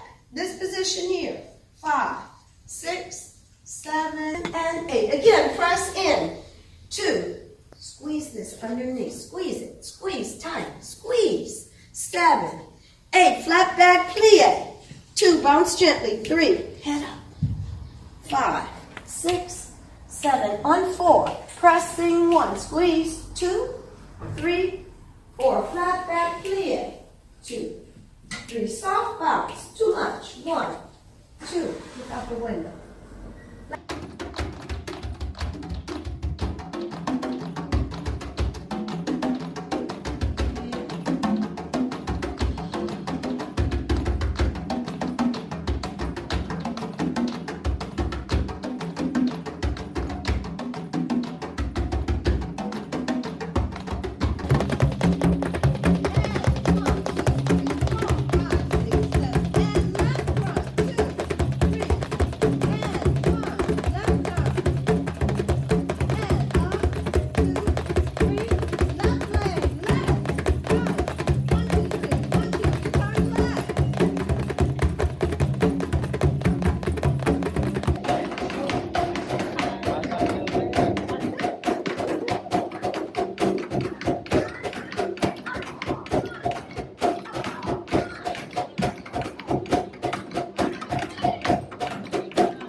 Good morning or evening, friends.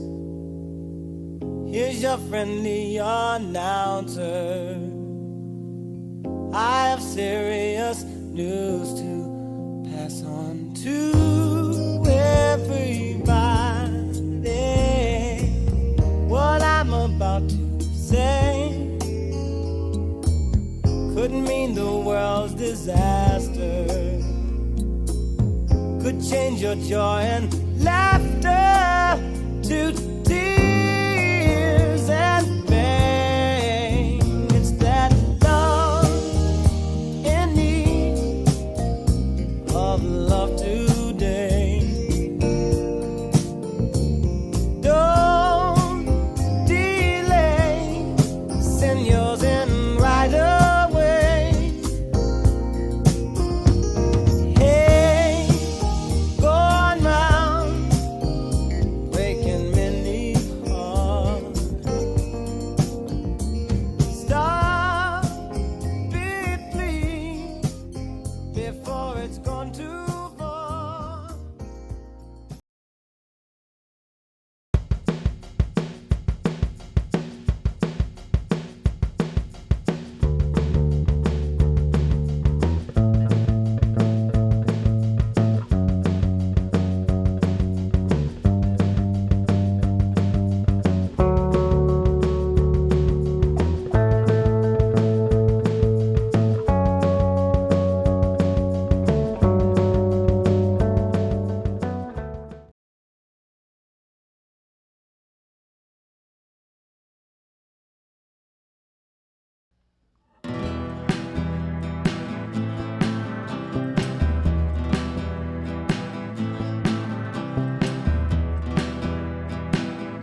I bring greetings to each and every one of you on behalf of the Michigan Civil Rights Commission, the Michigan Department of Civil Rights, and of course, on behalf of the Honorable Jennifer Granholm. I am the Director of the Department of Civil Rights, and I am also a member of her cabinet. So it's a thrill for me to be here tonight to give honor to Katherine Dunham and to really, in my own way, try to share with you how important her spirit was, not only through dance, but just in terms of her activism, because she indeed was a civil rights activist. When I first learned of Miss Dunham's passing, I was struck by the realization that this was another great loss of a powerful woman, a powerful African-American woman that made such great contributions to American society and indeed to the world.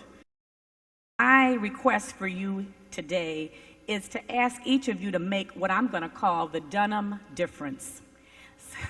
Some of you may be asking, now why is it important that we make a Dunham difference? And I have to say, I'm saddened to report that there are many of us who believe that we have accomplished the goals of social equality and economic empowerment over the last 40 or 50 years.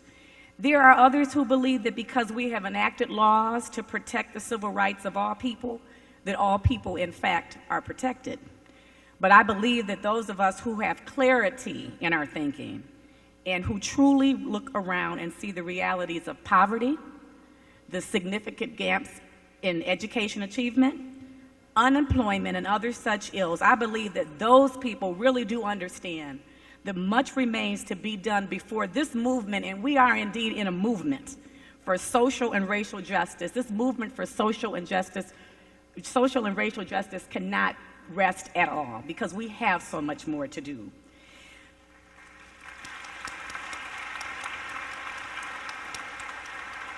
I think so many of you certainly know that Ms. Dunham lived in a world filled with injustices, segregation, and just straight up racism. Yet she remained determined to create better situations instead of accepting the conditions as they existed. She used every opportunity she could through dance to challenge the existing authority. She used the power of music and dance not simply to entertain, but to inspire and change the lives of those who suffered the most. I think of her not only as a choreographer of dance, but in so many ways, she was a choreographer of social change. I did a little bit of studying up on Ms. Dunham, and there was a particular dance production in which she was involved that created a certain amount of controversy. It was called Southland. And this particular production portrayed the lynching of a black man who was wrongly accused of raping a white woman. Ms. Dunham gave the following opening remarks during the premiere of Southland in 1951. This is a quote from her. "Though I have not smelled the smell of burning flesh and have never seen a black body swaying from a southern tree, I have felt these things in spirit. Through the creative artist comes the need to show this thing to the world, hoping that by exposing the ill, the conscience of the many will protest. This is not all of America," she said. "It is not all of the South, but it is a living, present part." Now, after having said those remarks, the U.S. government, not surprising, I think probably to many of us, disapproved of those remarks, and they thought that she was too negative in tone. And as a result of that reaction, Ms. Dunham suffered financially because the government at that time was financially supporting dancing organization and dancing troops that went on the road. But Ms. Dunham, because of her candor, and she certainly was not going to be silent as a result of the financial assistance that was cut off, but she did suffer financially. Certainly not to be deterred, she continued to find ways to support her own dance company independently through theatrical productions and films. That is the Dunham difference. I really do believe that within each of our own lives, we have the opportunity to find that one thing, that one activity, and it really doesn't just have to be one, it could be more than one. But we have the opportunity to find a way to make that contribution that speaks loudly and that speaks very clearly against the injustice that continue to exist for women, for people of color, and for those of us who have the least.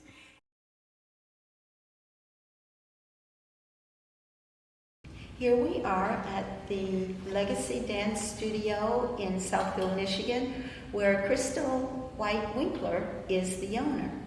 And I am sitting here with Crystal K. White. Crystal, thank you for coming in to talk to us today. Sure. As you know, we were both in Clifford Fierce Company together. And Clifford was a principal with the Katherine Dunham Company. And when he came back to Detroit, he formed a company. And I'm a little bit older than you, so I remember the very day that you joined the company. Wow. So tell us what that experience was like to be in the Clifford Fierce Dance Theater, to be learning Dunham technique for the first time, and eventually becoming a principal with Clifford Fierce Dance Theater. Absolutely, I'd be happy to. First of all, I want to say thank you as my longtime colleague in the dance world in Detroit.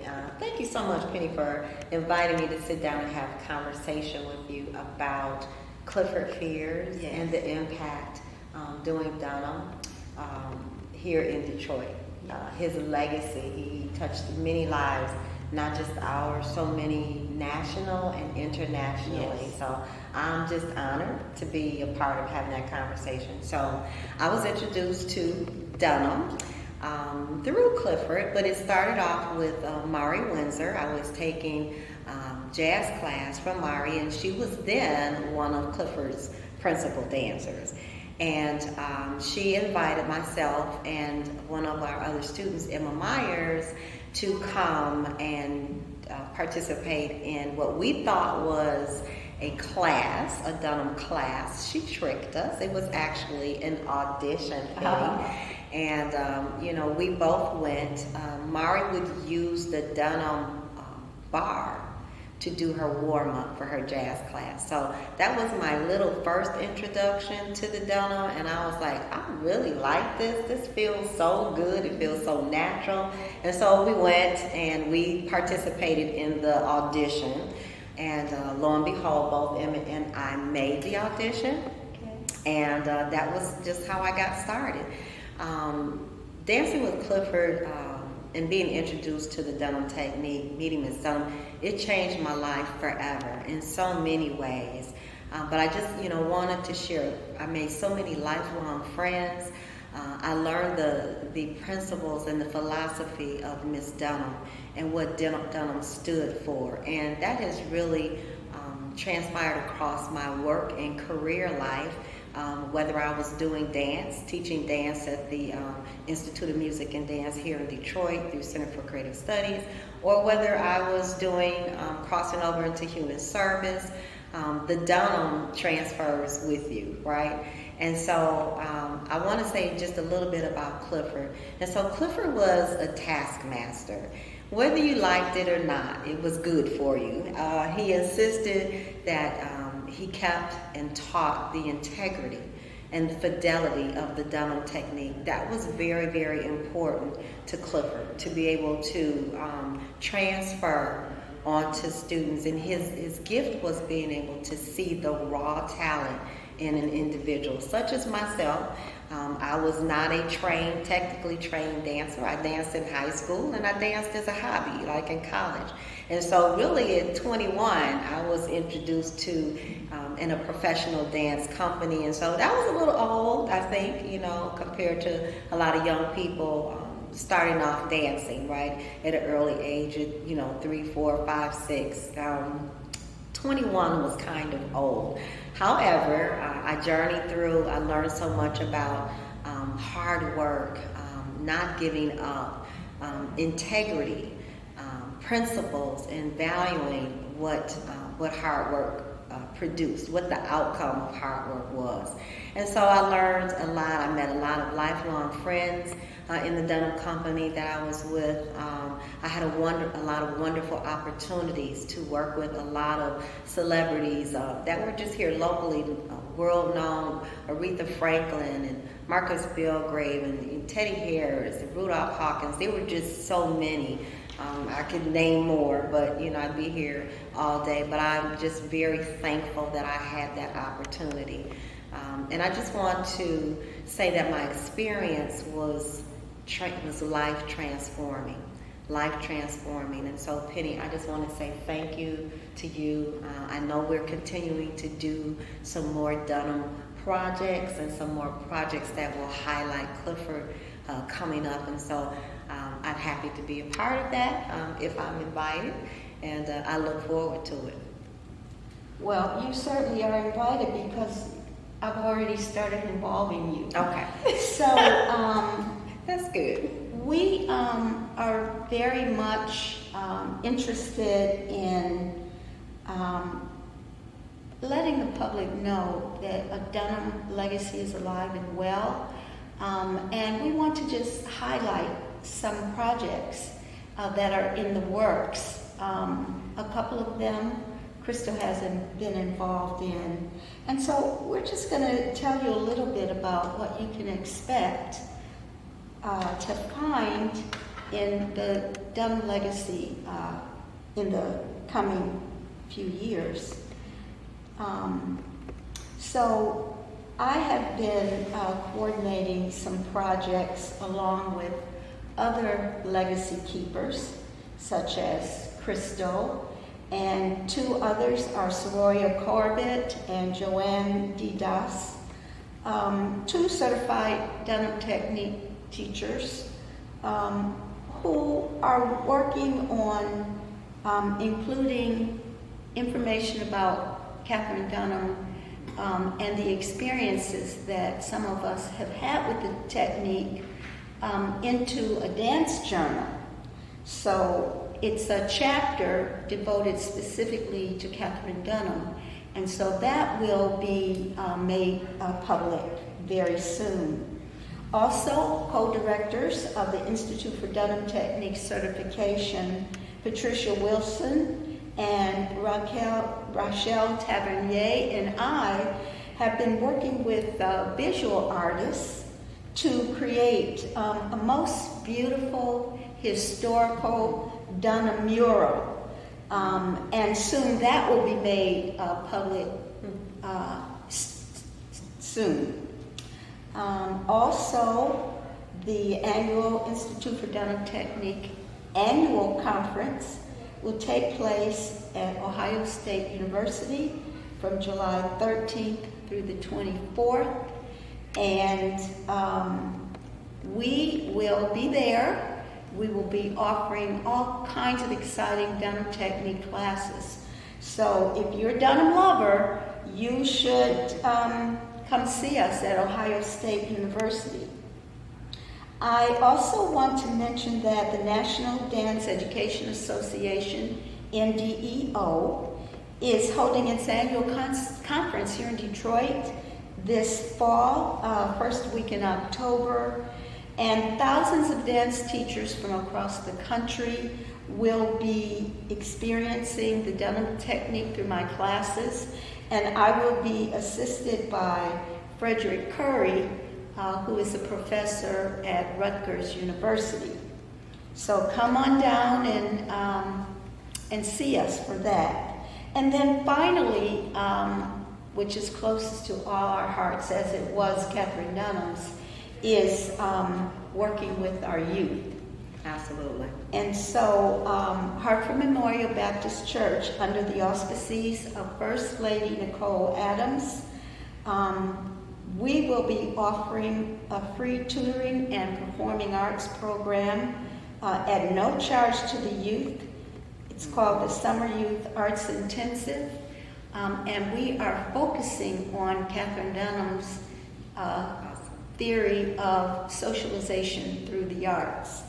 And it is a program that actually has already begun, but the performing arts portion, where we'll focus on Dunham technique and theory and philosophy, will begin the last week in July, and we will run for 3 weeks. So clearly, Ms. Dunham has left a phenomenal legacy. And Crystal, I am just so thankful and grateful that after all these many, many years, I can see the future. And we can see what Katherine Dunham's legacy is now and how it will live on.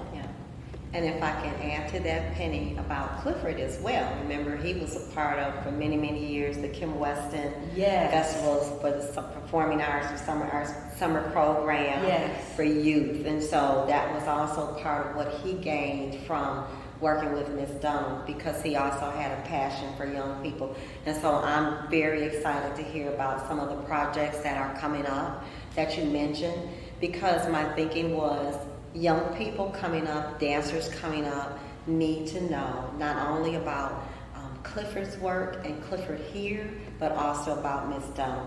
And I think this is a continued effort for that to happen, and I thank you so much for that.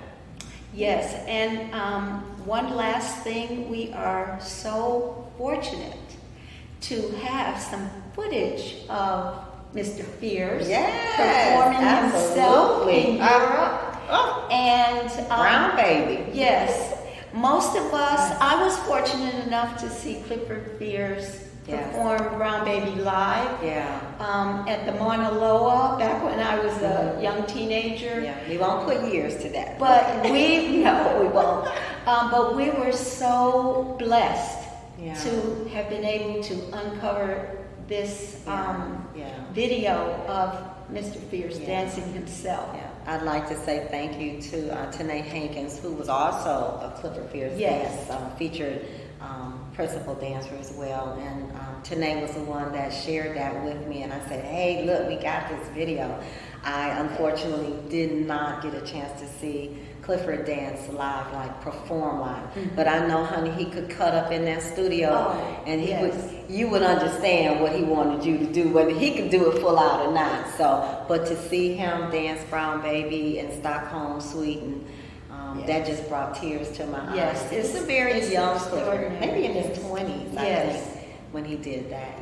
With Dr. Martin Luther King celebration of the Nobel Peace Prize. But I can attest to Clifford's amazing capabilities as a top-notch professional dancer. Absolutely. But I know some stories from Mr. Tommy Gomez, where he talked about amazing things that he and Clifford did, friendly challenging one another. So maybe in a subsequent year, we will tell that story. Okay. All right. So looking forward. Thank you, and goodbye. Thank you.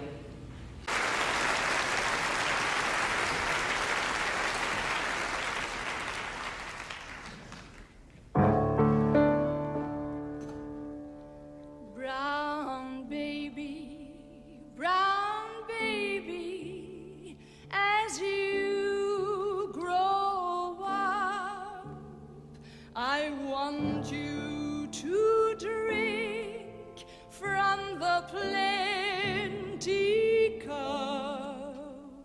I want you to stand up tall and proud.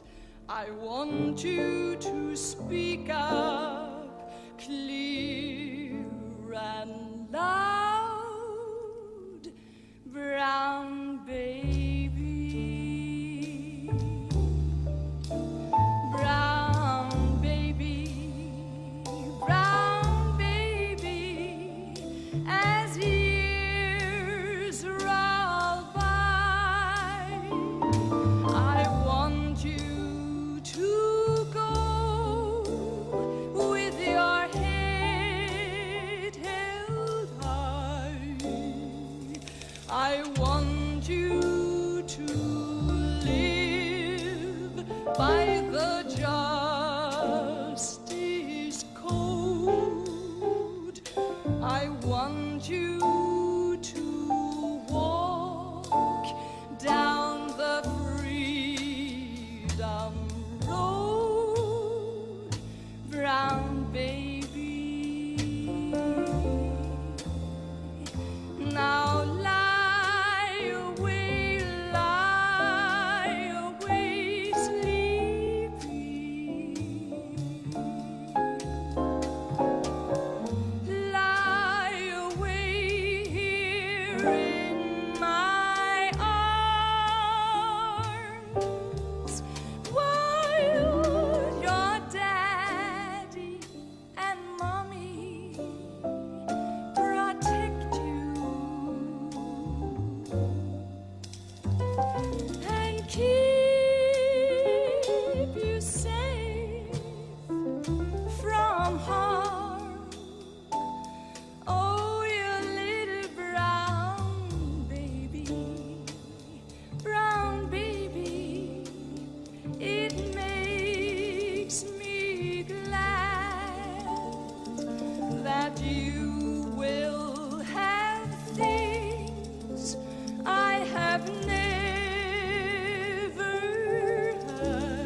world, you're gonna live in a better world. Brown baby.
Happy birthday, Miss Dunham.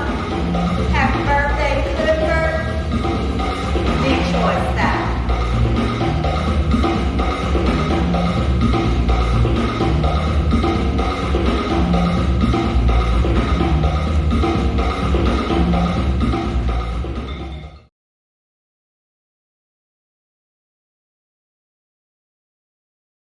Mama Penny, you know I have a Stage Sister Spotlight series. You are the stage sister, the example, it's just everything that a stage sister is supposed to embody. So my question for you is, what is the importance of the Dunham technique, and what has the Dunham technique meant to you all these years? Wow, well, that's a loaded question, but I guess if I were to answer it quickly, I would say the thing that most resonated with the Dunham technique for me, the reason I chose to pursue it farther, was the fact that it is a way of life. It was very much in line with how I was raised, and it embodies so much more than just dance. When you use mind, body, and spirit in tandem, and you use some of the very important philosophy and theory of Dunham, then it helps you live a deeper, richer life. And I live it every day. Thank you, Mama Penny. I love you, Mama Penny. Love you too.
deal with stress and how to focus. And the LA counts one.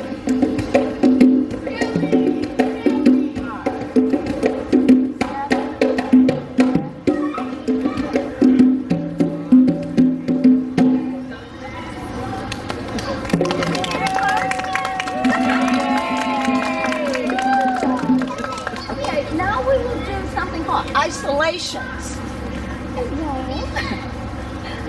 And we start with the head and we move down the body, isolating one part of the body at a time, and then we put it all together and we start moving.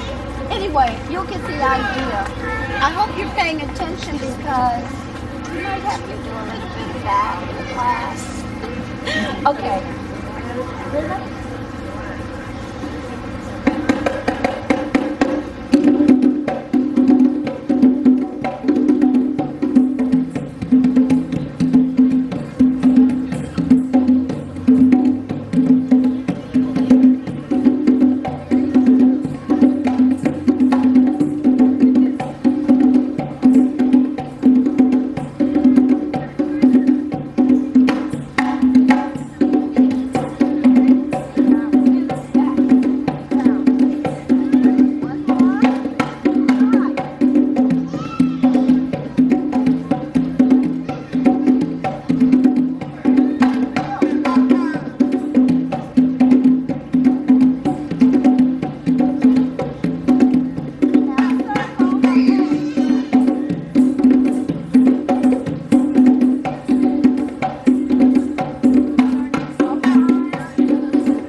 I'll go get it.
where the pastor is Reverend Charles Christian Adams. The liturgical dance ministry has served for 32 years and counting, currently under the direction of co-directors Minister Penny Galboldo and myself, Trustee Stephanie Randolph. We serve every month during Sunday service, all 12 months of the year. And we have recently created a dance studio here in Hartford with a sprung floor and dance bars. The Holy Bible and the Dunham philosophy each played a profound role in forming our mission statement, which is to preach a word of life to the people of God through movement. The Dunham philosophy supports this biblical directive. This is the Hartford Liturgical Dance Ministry, dancing to the goodness of God by C.C. Martin.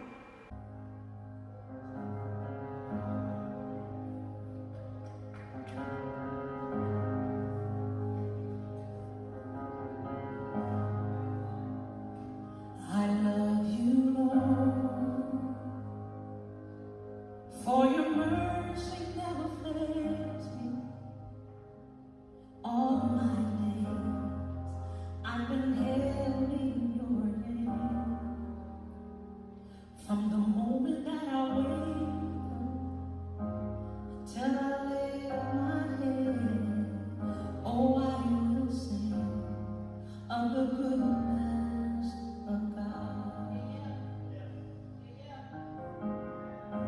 'Cause all my life you have been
My name is Alexandria Davis.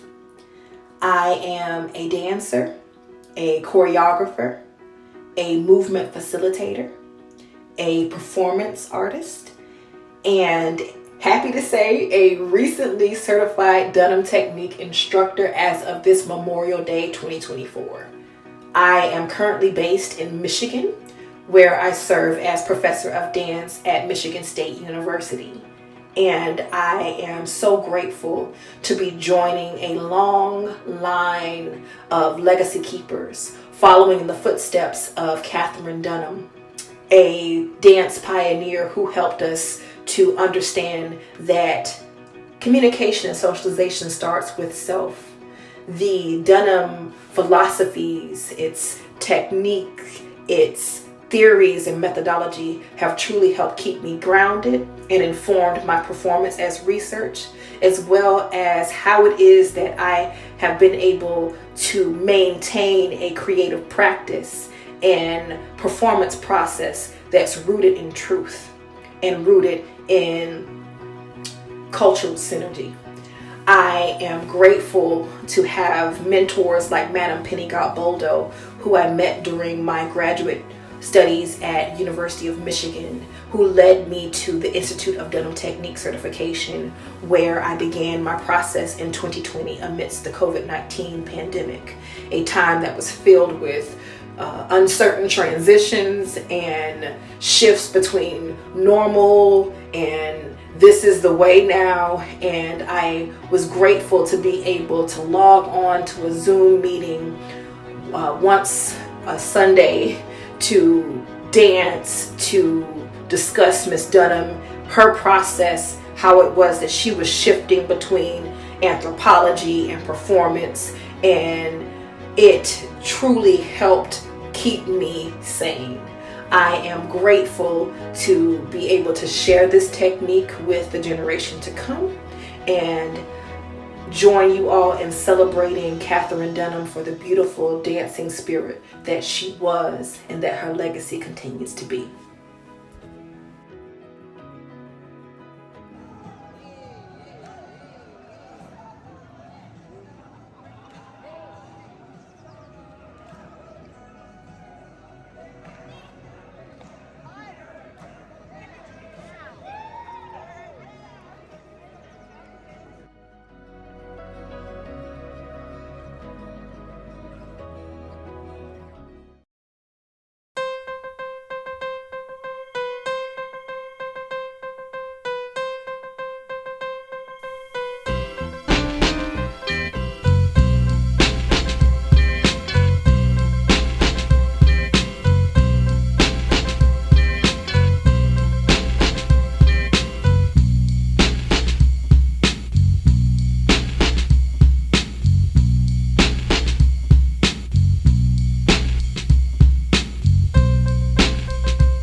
The University of Chicago, when I decided that I would not be an anthropologist per se. I would always know and love anthropology, but I would not be like the Herskovits or the people who were influencing my life at the time, Redfield. I felt that I got my satisfaction and feeling of accomplishment in life from dance. And I think that's when I decided this is what I want to do. I will not give up anthropology. Two of them came together in my own thoughts about form and function and dance anthropology and so forth. And meeting of arts and science, very, very important to me. And I'm glad to have been one of the forerunners of that fusion.